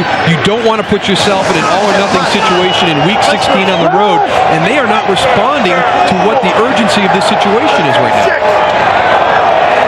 2nd down and 1 from the Miami 32. Fake handoff, great deceptive move by Bledsoe. He's bought himself a lot of time. It's caught by Wiggins. Banging his way inside the 19. Hit by Robert Jones down to the 19-yard line. 13-yard gain by Jermaine Wiggins, cut earlier this year from the New York Jets and brought in by the New England Patriots. And what an addition he has been, because that is an area that Bill Belichick has been disappointed in. We talked about the guys on the outside. He's been very unhappy with the production of the interior group of receivers, and Jermaine Wiggins has done a great job for the New England Patriots since coming over from the Jets, and a local boy on top of that. From East Boston High School, 1st and 10. Handoff to Redmond. Grabbed by Haley. Bowen still not in, and a gain of 3 on the play, down to the 17-yard line. Leading tackle line number 94, Jermaine Haley. Well, with New England out of the playoff hunt, one of the things that comes along with that is good draft position. You can see them of the 5-win teams right now in the number 7 slot. The question is, where will they go? A lot of people wanted to get that featured running back because of the injury to Robert Edwards. They feel that that's a need, but Bill Belichick really thinks the need comes in the front 7 of the defensive unit. Bowen's back in, 2nd down, 7 from the 17. There's a block by Clem and Asaya in the pass. Beautifully covered by Derek Rogers on a gain of 2 to running back J.R. Redmond at about the 15-yard line. Now it'll be 3rd down and 5. Rogers has had a nice day at linebacker. He does, and you can see the speed right there of Derek Rogers, really closing fast on Zach Thomas, but Derek Rogers having a very solid year for the Miami defense. Dime secondary, 3rd down and 5 from the 15-yard line. Bledsoe. Here comes Armstrong. He's chasing Bledsoe. So is Brunell. Armstrong forces Bledsoe out of bounds. At 35 years of age, he makes his first Pro Bowl and is a starter to boot, leading the NFL in sacks. Nice play right there by the former Chicago Bear, Trace Armstrong. And when we talked to him yesterday, we asked him, how come you're having so much success this season? 16 and a half sacks. He's going to his first Pro Bowl. You can see the guys for the Miami Dolphins right here. All those guys on the defensive side of the ball. But I liked his response to us. He likes to be mechanically efficient. Yes. And no false steps. He said he's not quick enough to have a hip step. So whatever he has done, he's found something very special this year. High snap by Paxton, brought down, and the kick is up and in. And New England extends their lead. A 33-yard field goal by Vinatieri. Armstrong holds New England's offense to just a 3-point try. Season, Miami's playoff fate was decided by the performance of other teams. This season, they control it. And the Patriots are beating the Miami Dolphins and coach Dave Wannstedt with 6:17 to play here in the third, 24-17. A lot of the guys on the Miami Dolphins very outspoken about that fact. They want to earn their right into the playoffs. They do not want to back their way in. Williams from the 9 for Miami. He gets by Dalton. Grabbed in the play by Orlick Johnson, tackled by Harold Shaw, 44. Also by Tony George. A win today by Miami. They get home field and a division title. They play maybe next week. Maybe they get the bye, depending on what happens in the NFL. The Jets are losing. Miami is losing. Baltimore is winning right now. Denver won yesterday. They will get to host that first playoff game, which will be the Miami Dolphins, the lowest seeded division champion, playing the lowest seeded wild card. So they will have at least one home game in Miami if everything works out today for them. 27-yard line. First down and 10 yards to go. Weaver will play in the backfield. Fake to Smith. Blocked by Dixon. And the pass to the near side. Caught by Weaver. A lead block right there by Lamar Smith, his running back. And he bangs out of bounds. Jim Nance at about the 43-yard line. A gain of 17. Let's send it to you in New York. All right, Kevin, let's get you caught up to date now. Get up to speed on the NFC playoff picture. Good news for Rams fans. The Lions have fallen behind the Bears. Falk has scored again for St. Louis.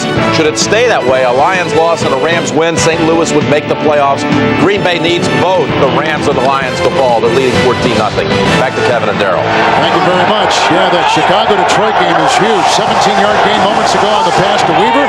43-yard line. First and 10 for Miami. The fake to Smith. Winding up. Fiedler going deep. His receiver got tangled up and a flag is thrown. They were going deep for Johnston. Got tangled up with Antonio Langham. And I think, Daryl, you called this earlier today that they were going to be picking on Langham. They will look for that matchup as much as they can. Number 38, defense. First down. Because Ty Law is out, and Martin right now is going to be on Langham. And we've seen a couple of pass completions down the field, but then we've also seen 2 pass interference penalties. And right there, I will accept that from Antonio Langham. He got beat on a double move, and it's better than letting the guy run by you and making a touchdown catch. Take the guy down, make sure you don't give up the easy score, and see if your defense can hold him in this position. But to me, that is a good pass interference penalty by Antonio Langham. O.J. McDuffie is in, 37-yard line. On the pass, going deep, and they're looking for Johnston. Leaping try, incomplete, covered by Smith. No yellow on the field. It'll be second down and 10. Want to watch the playoffs in person? Just log on and buy tickets online at NFL.com. Kevin Harlan, Moose Johnston, and our crew here in Foxborough. Happy holidays, everyone. 37-yard line. 3 consecutive years, Miami has played their last game of the season on the road. They've lost all 3 games. They want to change that trend today. Some very bad history for the Miami Dolphins coming up here to play this game today. That's why they didn't want an all-or-nothing situation today. Second down 10, inside the 38, blocked by Weaver. He's being chased by McGinnis, and McGinnis will douse Lamar Smith. No place to run, no place to hide. Back at the 43-yard line, a loss of 6 on the play. Good play by Willie McGinnis. Third and 16 coming up. We have been on Antonio Langham in the passing game, so we've got to give him his kudos to change direction. So, if we're going to talk about him in the passing game when he makes a mistake, we got to say something nice about him when he does a good job in the run game. J.J. Johnston comes in for the first time back there with Denson. Third down and 16. Back now at the 43. 3-man rush. Time for Fiedler. Outside for J.J. Johnston. Dancing on the wing. Brought down by Sirwanga and Tony George on a gain of 8. There's George, who played at Florida. J.J. Johnston picks up not enough for a first down. Had to get down to the 27-yard line. So the defense does their job on New England's side, and they got a punt coming now out of Miami. And let's go back to that pass interference on Antonio Langham. He had a double move by Tony Martin, who was going to run by him if that pass is completed for a touchdown. Instead, he elects to pull the guy down to make the contact, get the pass interference. The defense holds, and Miami is forced to punt. Back Turk the punt, trying to push it in. Troy Brown is deep. That ball lands in the end zone. Trent Gamble hustling downfield. 35-yard punt. And a timeout on the field. Patriots led 21-17 at halftime. They got a field goal here in the second half. 3 times this season, the Dolphins, trailing at halftime, have come back to win. After the punt by Miami from the 20 through Bledsoe, 1st and 10. Hand off to Redmond, a block by Isaiah, wrapped up by Zach Thomas and Derek Rogers, and thrown for a loss of 2 on the play. 2nd down and 12 upcoming. Right now, let's go to New York and Jim Nance. Kevin, recall it was a 14-0 Jets lead after the first quarter. Tupa punts away to Jermaine Lewis, and the Ravens returner finds an opening 54 yards. He will go for a 10-point Baltimore lead with 6 minutes to go, 3rd quarter. Back to Kevin and Daryl. And Jim, listen to this. Tom Tupa has never in his long career, the former Patriot, now a Raven punter, has never had a punt returned for a touchdown in his career. And what a day for this to happen. Jason Taylor is down. It's 24-17 here. The New England Patriots are on top of the Miami Dolphins. As you take a look at Derek Rogers, obviously very emotional. They're walking the players off the field right now.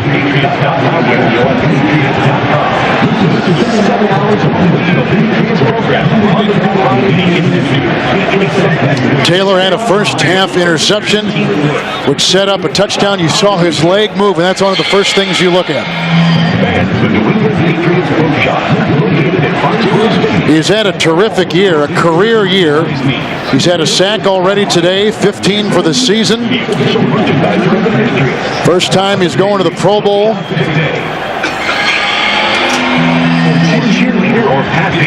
I think I see him getting up. I do too. His elbows. Lifting the top part of it. There he goes. Is that a good sign?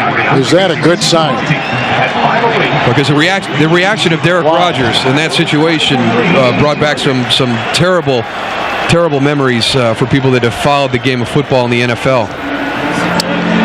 Tonight on, as you take a look at Derek Rogers, tonight on 60 Minutes, if you think you know Dikembe Mutombo on the basketball court, wait until you meet him off the court with Ed Bradley tonight on 60 Minutes.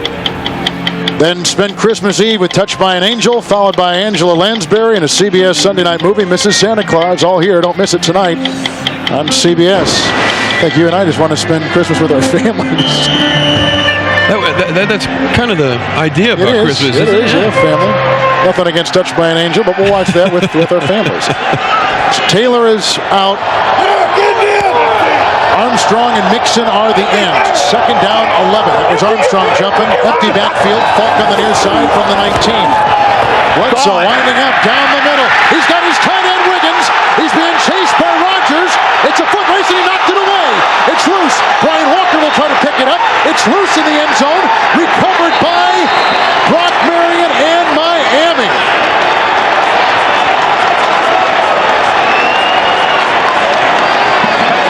How many times are we going to see this play happen? The last 2 weeks, it's like the new thing in the NFL. These guys get out into the open, and they lose sight of the fact that they still got to protect the football.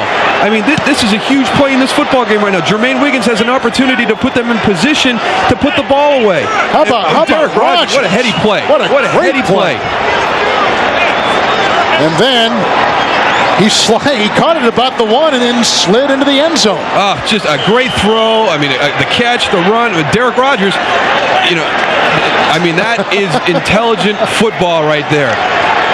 This is a touchback. They're going to rule he got it in the end zone. It is a touchback to the 20. 1st down and 10 yards to go. Miami dodges another bullet. Handoff. Smith wrapped up by McGinnis, picks up 3, finished off by Lawyer Malloy up to the 24-yard line. Jason Taylor, the word we're getting from the Dolphins sideline, hit in the face, questionable return. But no blood, no bone. I wonder if that means that we might have a concussion involved. We'll try and... The big thing is to see if he's got his helmet anywhere near him, because what trainers will do is come and take your helmet away if you've got a concussion until you can't sneak back out of the field. Shy of the 25, marking at the 24, 2nd down and 6. Fiedler again, quick throw, good catch by Jed Weaver, grabbed by Malloy and hauled down, 1st down reception, up to the 37-yard line, and a good crisp gain of 12. We'll go back and take a look at this play again. the great move by Jermaine Wiggins, the throw by Drew Bledsoe, everything executed well, but you can see how he's carrying the ball right there. He leaves a big void for Derek Rogers to come up and punch that ball out. We saw it against Seattle, Oakland. We had it in Kansas City last week with Kansas City, Denver. When you get out in the open, you still have to protect the football. 36-yard line after the Weaver catch, 1st and 10. Outside it goes, hauled in by Weaver. He crawls up the sideline. They're going to mark him at about the 44. Gain of 9.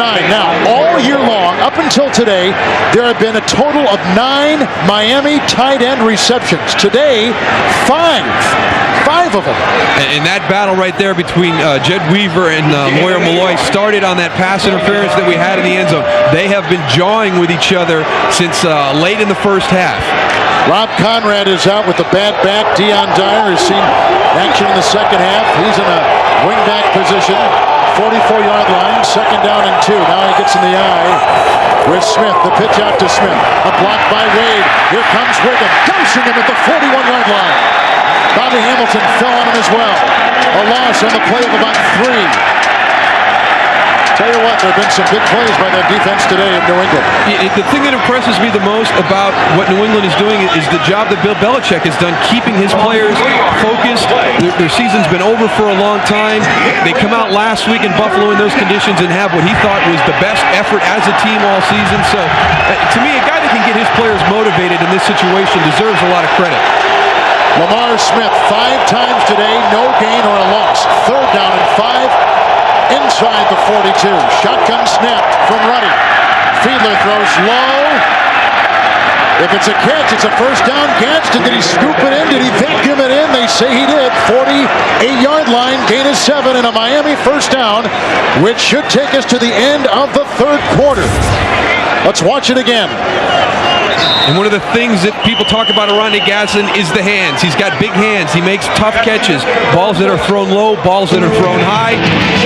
Nice job by Rodney Gadsden right there, getting down and getting that ball off the turf.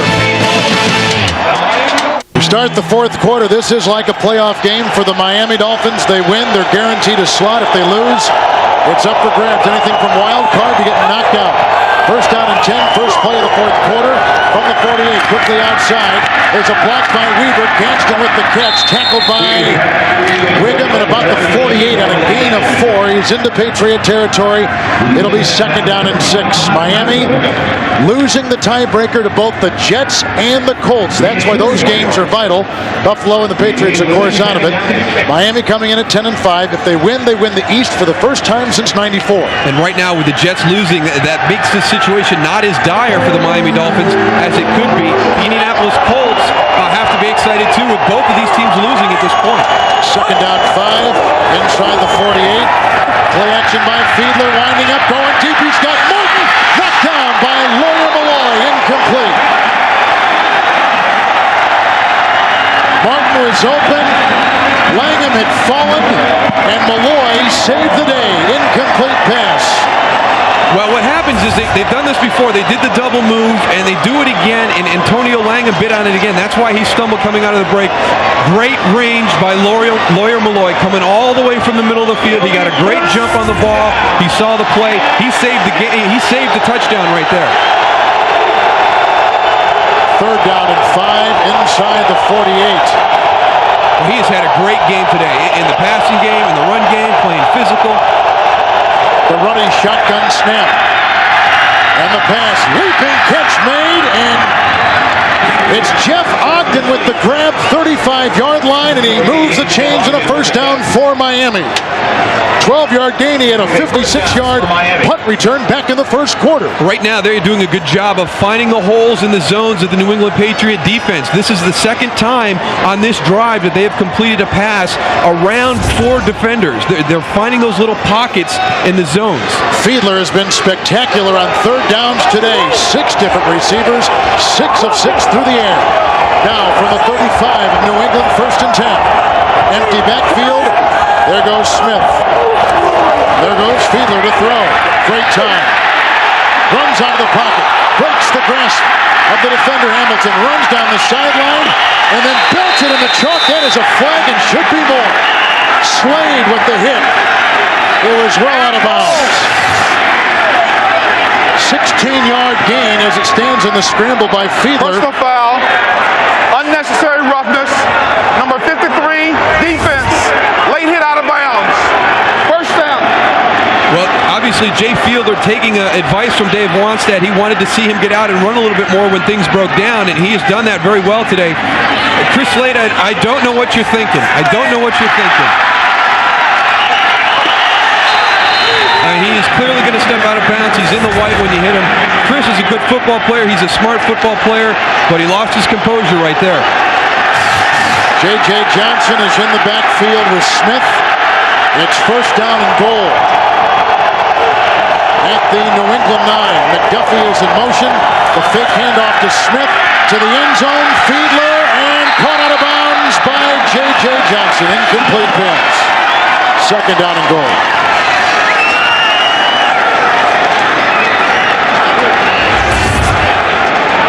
Right here, Antico Dalton is the man in coverage, the linebacker. This would be Rob Conrad's play, and I think it's a better matchup if you've got Rob Conrad, but he is not healthy right now. Interesting matchup right there. Antico Dalton, a guy not really used a lot in defense right there, getting matched up man-to-man in the red zone. Second down and goal at the 9. Only team to score on every goal-to-go situation this year.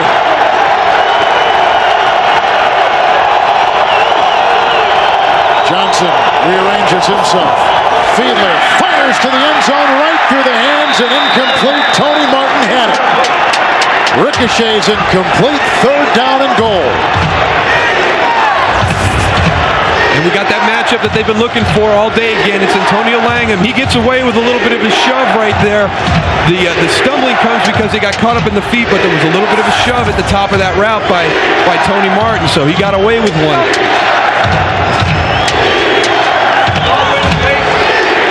Receivers will be Gadsden and Martin. Weaver will be in the slot at the top of your screen. Smith in the backfield. Third and goal. 12th play of the drive.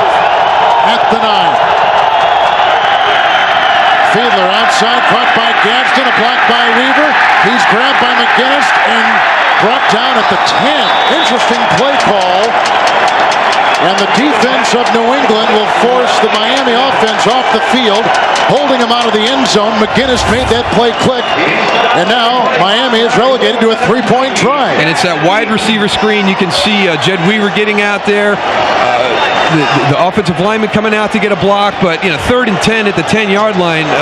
I'm a fan of throwing the ball down the field and not throwing it behind the line of scrimmage. They've used that play a couple times today with not a lot of success, so interesting play call right there by Chan Gailey. 28-yard try, high snap. Another miss by Murray! He had hit 15 consecutive free throws coming in. He hit his first one today. He's missed.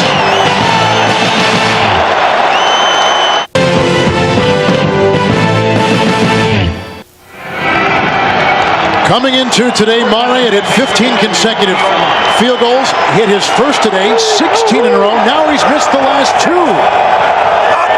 He just missed a 28-yarder, 1st and 10. Falk, a block by Isaiah, trying to find a crack. And then grabbed and brought down on the play for a gain of 4 and tackled by Tim Bowens, who is back in and playing. Marked the ball at the 24-yard line. Well, it's a dire situation for the Miami Dolphins. They're trailing right now, but the good news is that the New England Patriots have not fared well in this position, leading in the 4th quarter with losses to the Jets, the Colts, and the Bills after holding leads in the 4th quarter. So it's been a problem for them all season, and we talked to Ted Johnson about it on the defensive side of the ball. They've gotten to the point where sometimes they've even lost faith where they expect it to happen. Second down, 6 at the 24. Falk again. Breaks a tackle of Rogers, brought down by Bromell and Marion, and close to a first down near the 30. One more note on Murray to show you how good he has been in his career. He had made 44 of the last 45 inside 40 yards. I mean, he was automatic. And then for this to happen today, in the biggest game, a playoff-like game for Miami, has got to be driving Dave Wannstedt crazy. You put the whammy on him when you put up the stat about them, perfect in the red zone this year. First down and 10 from the 30-yard line. Empty backfield. 4 receivers for Bledsoe. Here comes Brumell. There goes the pass. Receiver fell. Rogers was over there covering the tight end Wiggins. No yellow on the field. Incomplete. Second down and 10. Derek Rogers isn't going to let Jermaine Wiggins get him again. So that good coverage on that play. And that's the play that we've seen a lot today from New England. They go with that trips to the left side, and they're running a combination route. Right there, just making sure that everybody in the stadium knows that there was no interference because both guys were playing the ball. And that was the key. We saw it earlier with Lawyer Mallory in the end zone, not looking back and playing the ball, but actually playing the man. So right there, Derek Rogers, not only good coverage, but a good finish at the end of the play. Bledsoe has thrown 2 touchdowns, 1 interception, 17 of 29 today. Second down and 10 from the 30. Hand off to Folk, and a sign up block coming through Daryl Gardner. He stuffs him. And a loss of a yard back at the 29-yard line. And coming up on the Subway post-game show, Jim, Mike, and Randy have all the scores and highlights, plus the latest playoff news, all next on the Subway post-game show. From New York, Kevin Harlan, Moose Johnston from frozen Foxborough. Isn't he supposed to be in Whoville? Well, it's frozen. That smile's frozen on his mouth, like our lips. Where's Max? Third and 10. Look for Troy Brown here. He's been a great third down receiver today for Bledsoe. Empty backfield again. Uh-oh, everybody moving. Damian Woody was the center and snapped it. There goes the flag. Looked like something was off kilter there. Everything was out of sync on that one. Prior to the snap, false start, number 70, offense, still third down. Their rookie, Clem. But Adrian Clem gets it because the center can never be offsides, and it was Adrian that was up a little bit. Damian not moving, just getting a little bit antsy there. He's got those big guys across from him. We talked about the 2 tackles inside, so yeah, that'll happen to you every once in a while when you're going against a good defender. Third down and 15. That's the first offensive penalty of the game on either side. Bledsoe fires the pass and it's caught. And then fumbled by Brown. It's dead. They say incomplete pass. Incomplete 40-yard line. Brown with a rare third down drop. He had been great on third down receptions today. But New England's not out of the woods yet. You know, they miss an opportunity here to convert on a 3rd and long, but that punt unit's back out on the football field. And this has not been a good play for the New England Patriots today. They've had one return 56 yards. They've had one blocked. So who knows what's going to happen on this one. Good coverage, by the way, in the last play by Surtain. Lee Johnson jacks it high. Ogden back at the 24-yard line. He gets by Wiggum. He got a good block on the play from Jerry Wilson. My goodness. An 11-yard return, a 51-yard punt. Brown dropping what would have been a first down reception. Yet his Patriots still lead. On CBS is sponsored by Dell. Rogaine Extra Strength for Men. And by NASDAQ.com. Who can tell you more about stocks than the stock market?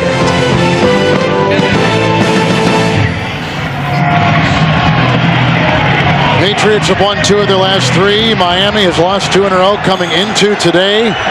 Dolphins have it after a 51-yard punt and 11-yard return on the 35, 1st and 10. Smith in the backfield. Weaver is in that fullback position.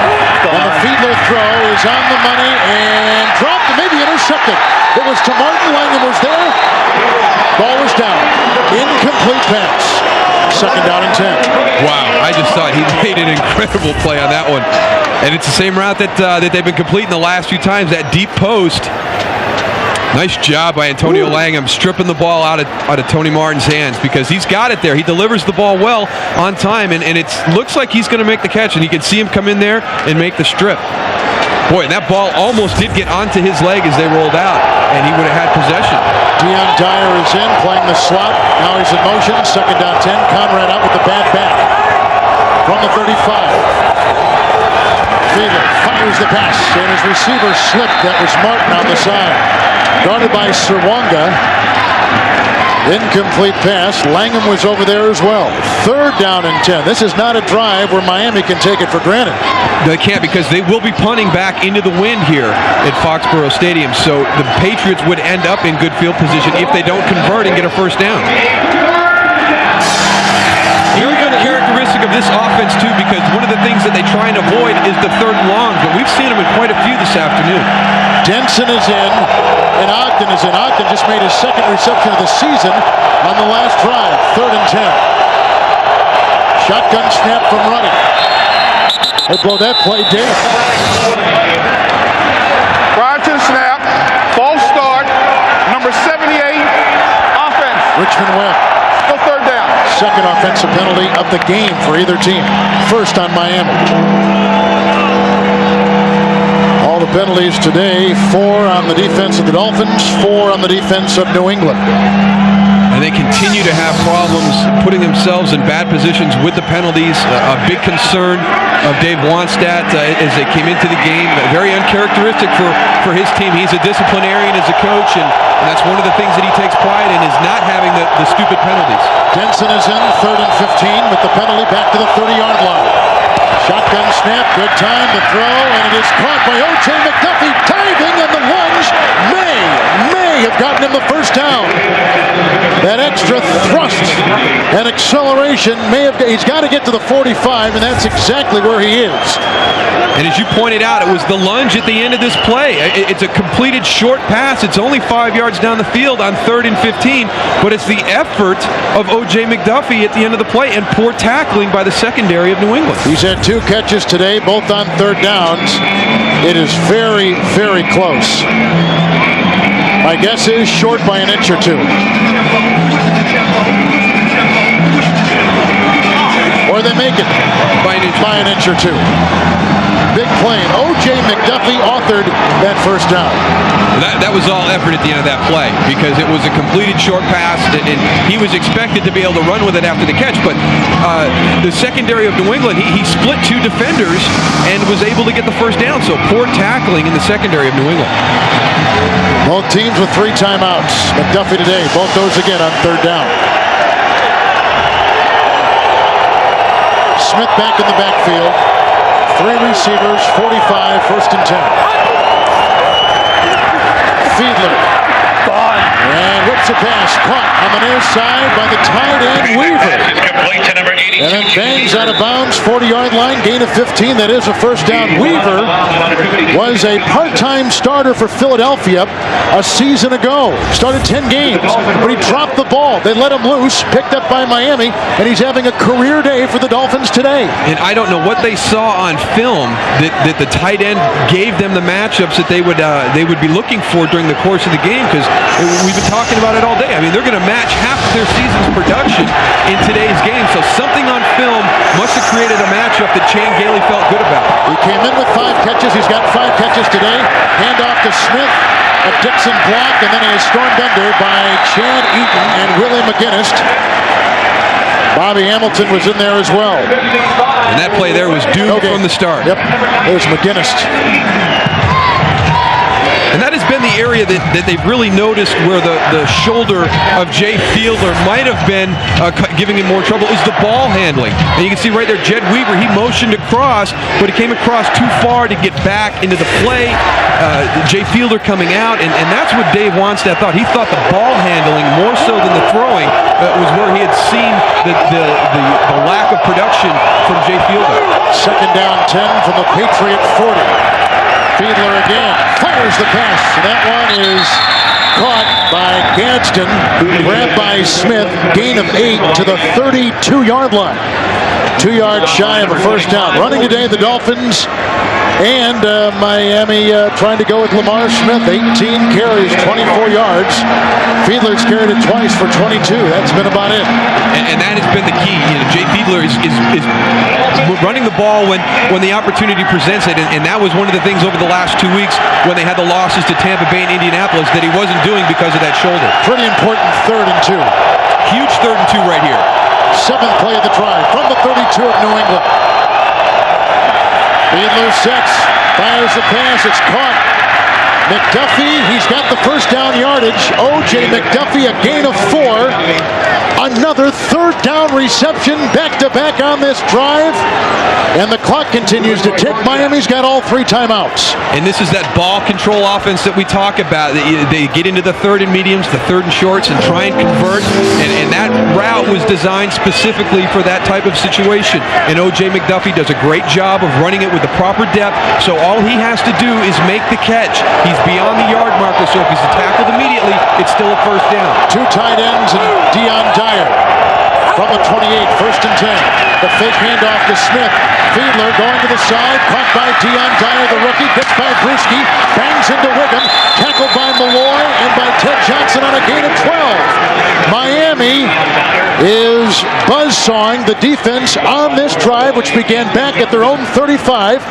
They get a first down to the 15-yard line of New England. And you want to talk about this game not meaning much to anybody. Listen to these hits. This will be the third one we've had like this today. And you know how much more those hurt when it's cold out. Yes. It is such a difference when you play in cold weather. That is one of the things that cold weather brings about in a football game, is those hits hurt a lot more. On the 16-yard line, first and 10 outside. Tony Martin wrapped up and devoured on the play by Willie McGinnis. Make it to Henry Thomas. He's taken down by number 95, Henry Thomas. The New England defense not fooled at all by that. Jay Fiedler comes out, looks to the left, pump fakes, and then turns around and throws back to the right. But a good job by the pursuit of the interior lineman getting back out. They had support from the outside to force the play back inside where the defensive pursuit was coming. Second down and 12 at the 18. The clock continues to tick. Miami with 3 timeouts. Fiedler sets. Great time. Good block by Richmond Webb. The pass, and it's caught by Smith. Breaks the tackle by Johnston. Grabbed by Wiggum. The flag is down. He's inside the 5 and to the New England 2. Flag has been thrown. 16-yard gain as it stands right now. It looks to be against New England. Holding. 38. Defense again. is declined. First down. He's killing him. He's having a long day at the office today. You see here the whole play breaks down. Nobody really gets open, and that was Antonio Langham in the middle of the screen. I don't know if that was holding. He got ran over by Aronde Gadsden, so I don't know how they could have called that one holding. 3 tight ends, first and goal from the 2. Dyer and Smith in the backfield. Smith the call, Dyer the block.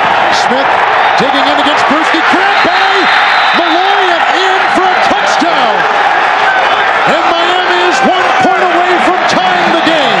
What a touchdown run. Now, do you go for 2?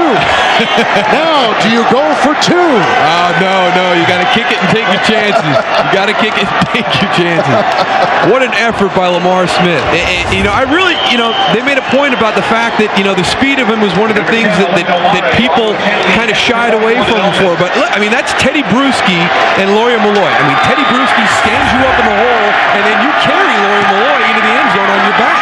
2 touchdowns today by Smith. The extra point is in. We're tied at 24 with 4:09 to play. The Dolphins trying to win to guarantee themselves a playoff slot. Dolphins trailed at halftime. They were down 24-17. Smith has 2 touchdown runs today. Moments ago, his touchdown run, breaking a couple tackles on the way in with the extra point, tied the game. And the Monterey kickoff is short. Curtis Jackson at the 17 off the Rams practice squad. Running outside, breaks a tackle. Reads by Kevin Williams, brought down by Twan Russell. 24-yard return. You can only imagine the feeling in the gut right now of Dave Wannstedt. Tied at 24. On CBS is sponsored by Blockbuster, bringing entertainment home. And by Saturn, now with 2 distinctively different car lines, the L Series and S Series.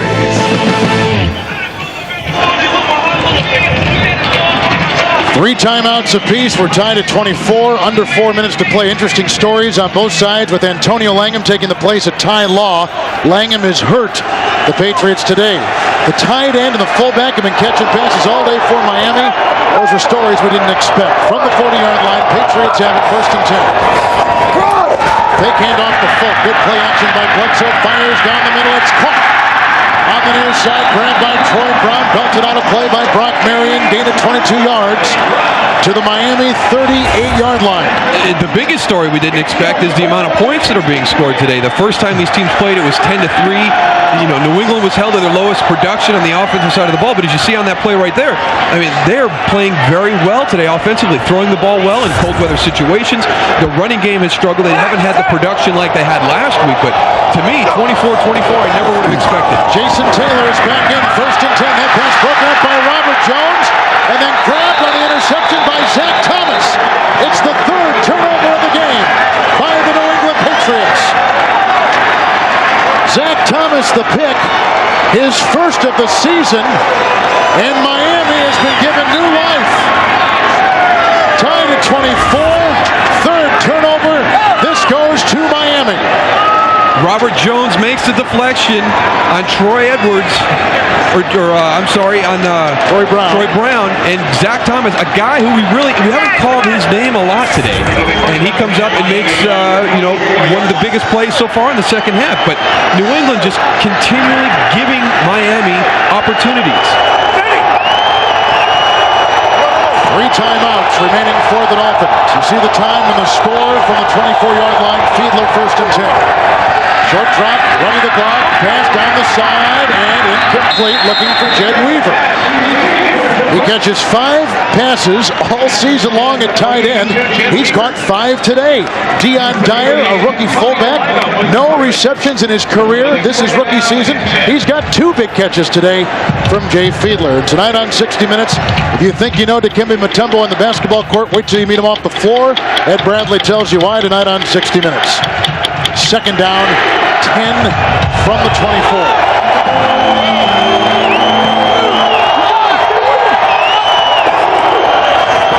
It's Smith, Weaver a block, Wade a block, and that's not going to stop the rush by Bobby Hamilton, who has been a wonderful offseason acquisition. He played for the Jets, reeled in by Bill Belichick, his defensive coach last year with New York, now his head coach in Foxborough.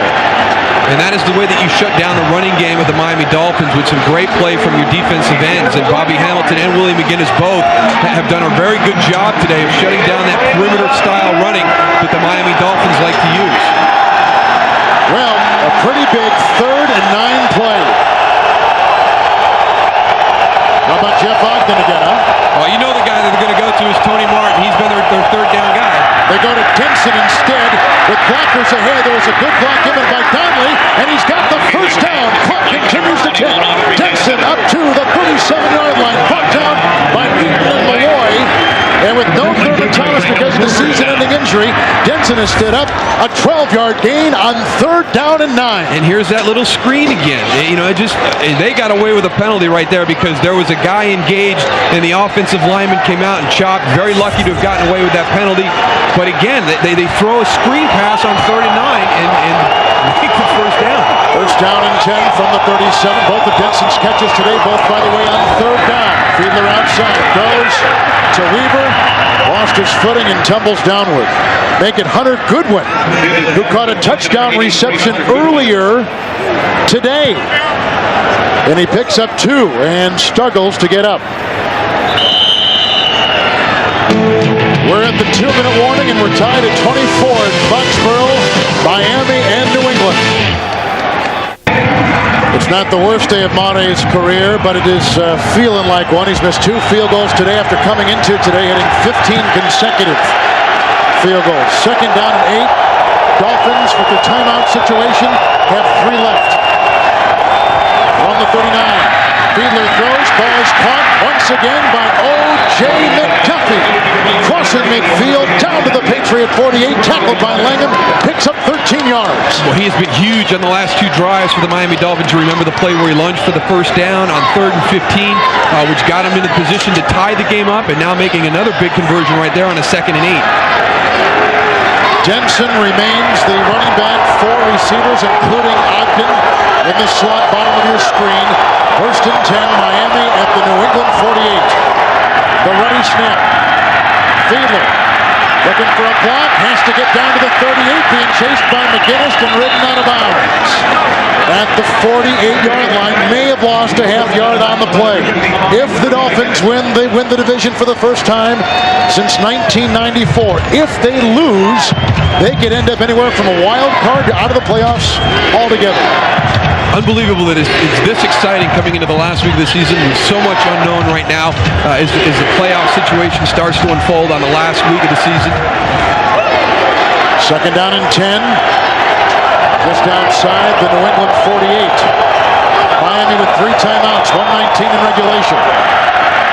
Blitz's on pass is caught again, this time by Johnston for 5. Belted by Smith. Mark him at the 43-yard line. And Miami wisely will take one of their timeouts with 1:09 to play in regulation. Longest field goal, as we take a look now at some of these things, by Mare. 54 yards in his career. This year, 48. Subway postgame is on deck. A lot of things to work your way through. I just saw that Green Bay and Tampa Bay were tied at 14 in the 4th quarter over at Lambeau Field. Jets in Baltimore. It's been a big game all day long.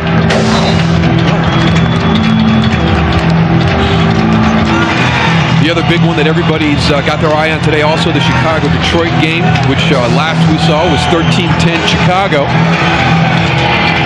St. Louis plays New Orleans later today. Carolina, Oakland later today. Right now, though, 3rd and 5, and all eyes are on Jay Fiedler inside the 43-yard line. Fiedler was knocked out of the game earlier. He landed on that bad left shoulder. He was replaced by Hewitt for a couple plays and has come back in. It came after he scrambled. We are reviewing the play on the field. It's inside 2 minutes. It is not a coach's challenge. Comes from the booth upstairs and the people that are watching. Fiedler today has hit 10 different receivers. And again, the unknowns, all the tight end receivers he hit, including one good one for a touchdown. And then his fullback, Deion Dyer, taking the place of the injured Rob Conrad. And what we're doing right now is to try and find out if this was a catch by Oronde Gadsden. Ground caused it to jar. I think it's a reception. Yeah, he's got possession before he goes down to the ground. The ground doesn't aid him in gaining his possession. The play is complete before he goes down. Well, so many things on the line for Miami. A win, their 11th win of the season, the most since '92. If they win today on the road, it'll be their 6th road win, the most road wins since 1984. That's a catch. Yeah, he's got the ball put away, and it doesn't even come out at the bottom. So, yeah, that is one of the things that Oronde Gadsden is known for. He makes the big catch. He makes the tough catch. A lot of acrobatic catches, and we talked about it. He's got those big hands. So once he gets those hands on it, it's not going to come loose. New England has won 3 of the last 4 against the Dolphins here in Foxborough. And all you have to do is go back to the '93 season. After reviewing the play, the ruling stance is called on the field. We have a completed catch. The ball came loose after the player's elbow hit the ground. Remember that '93 season, the season finale? Dolphins, if they won, were in the playoffs. They were knocked out in overtime. Bledsoe with a touchdown pass. 33-27. Bledsoe was a rookie. And that was a rallying point for New England all week and kind of a warning for Miami all week because the scenarios were almost identical to that situation in 1993. 3rd down and 5. Fiedler has not missed a 3rd down pass all day. From the 43. Fiedler fires a pass and it's caught. Grabbed at the 36, good for a 1st down. Again, an 8-yard reception, and in that pile, somehow, someway, you see Oronde Gadsden, who is whacked hard and is holding his rib in his back and is slow to give up. And Otis Smith was the one to deliver the blow. 2nd consecutive play where he's taken a hard hit. And made a very difficult catch, leaving his body exposed. This is an injury timeout, so the Dolphins will lose a timeout because of this injury timeout.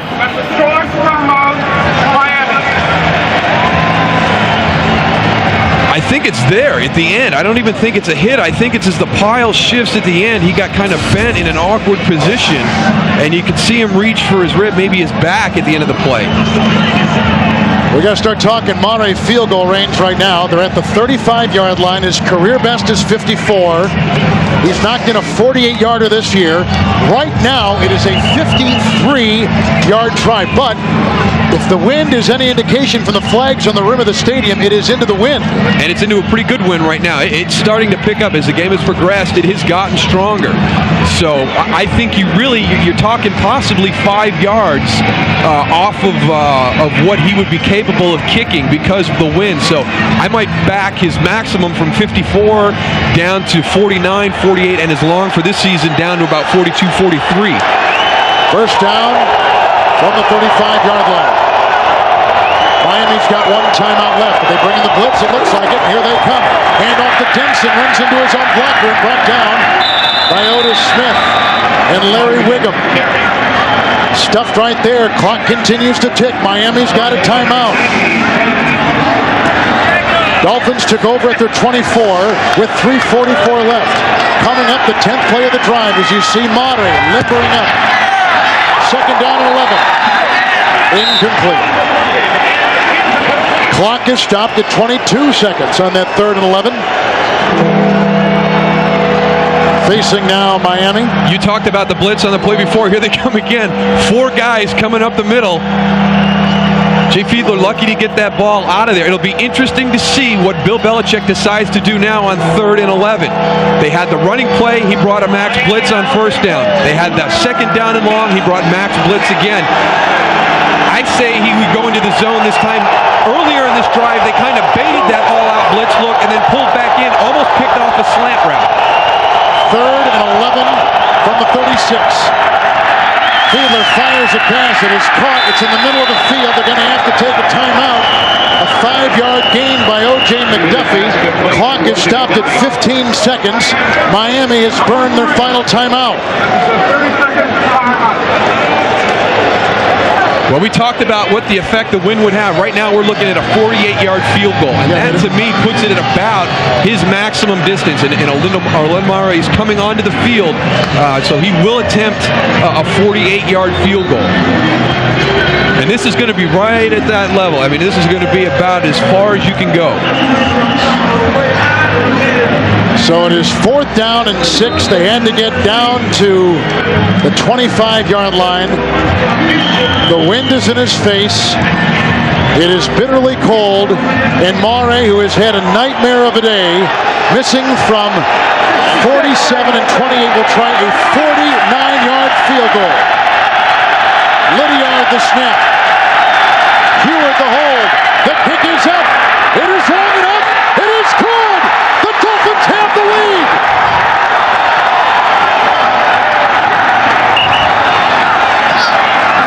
Seconds left. A season high 49-yard field goal by Monterey.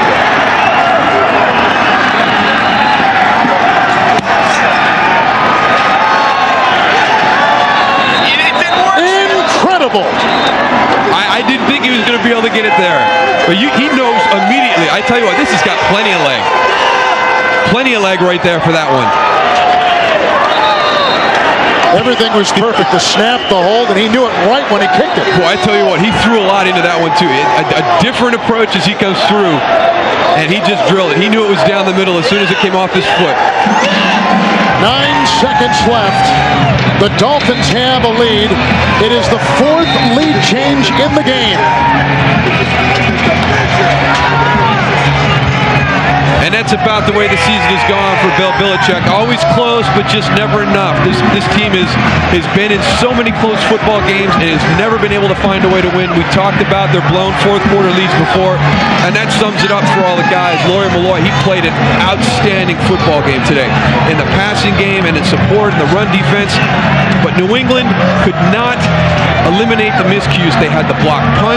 They gave him a 1st and 10 or a 1st and goal at the 9. The interception deep in their territory. It's a short boot. And it is picked up on the play by Teddy Bruschi, sliding into the 40-yard line. 7 seconds left. By the way, Jay Fiedler on that drive was wonderful. 6 of 8. And now, defensively, what do you want to do if you're Miami? How about a little deja vu for me and you? You bring in Michael Bishop and throw the Hail Mary that we had here earlier in the season? We saw it against the Indianapolis Colts just before halftime in this stadium. They've got the wind at their back. They've got Drew in there right now. Is Michael Bishop, though, is he he's the third quarterback inactive?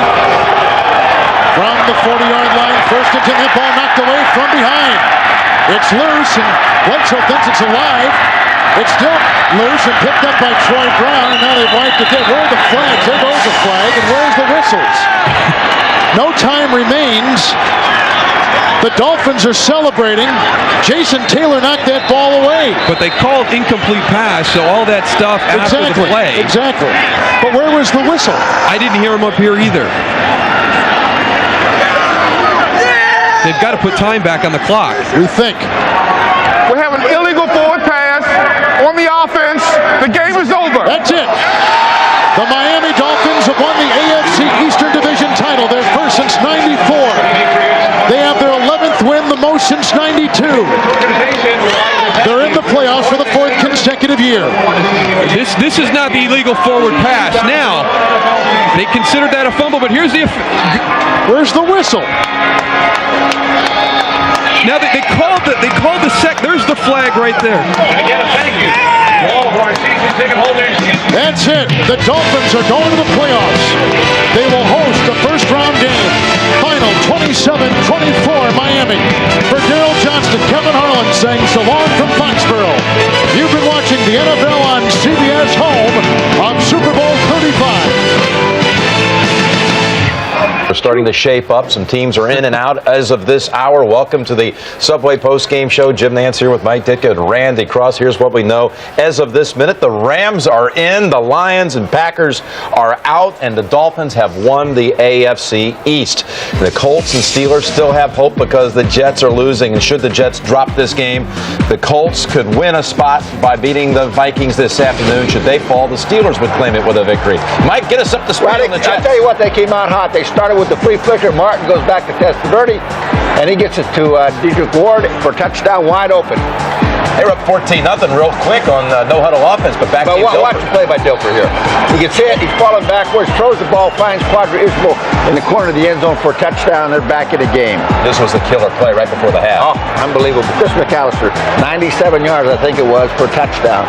He threw 4 picks in this game so far, Testaverde. The Jets offense and the Jets special teams have made a lot of big plays the other way. Right before the half, they get the 98-yard run back and a 2-point try to go into the locker room with a lead.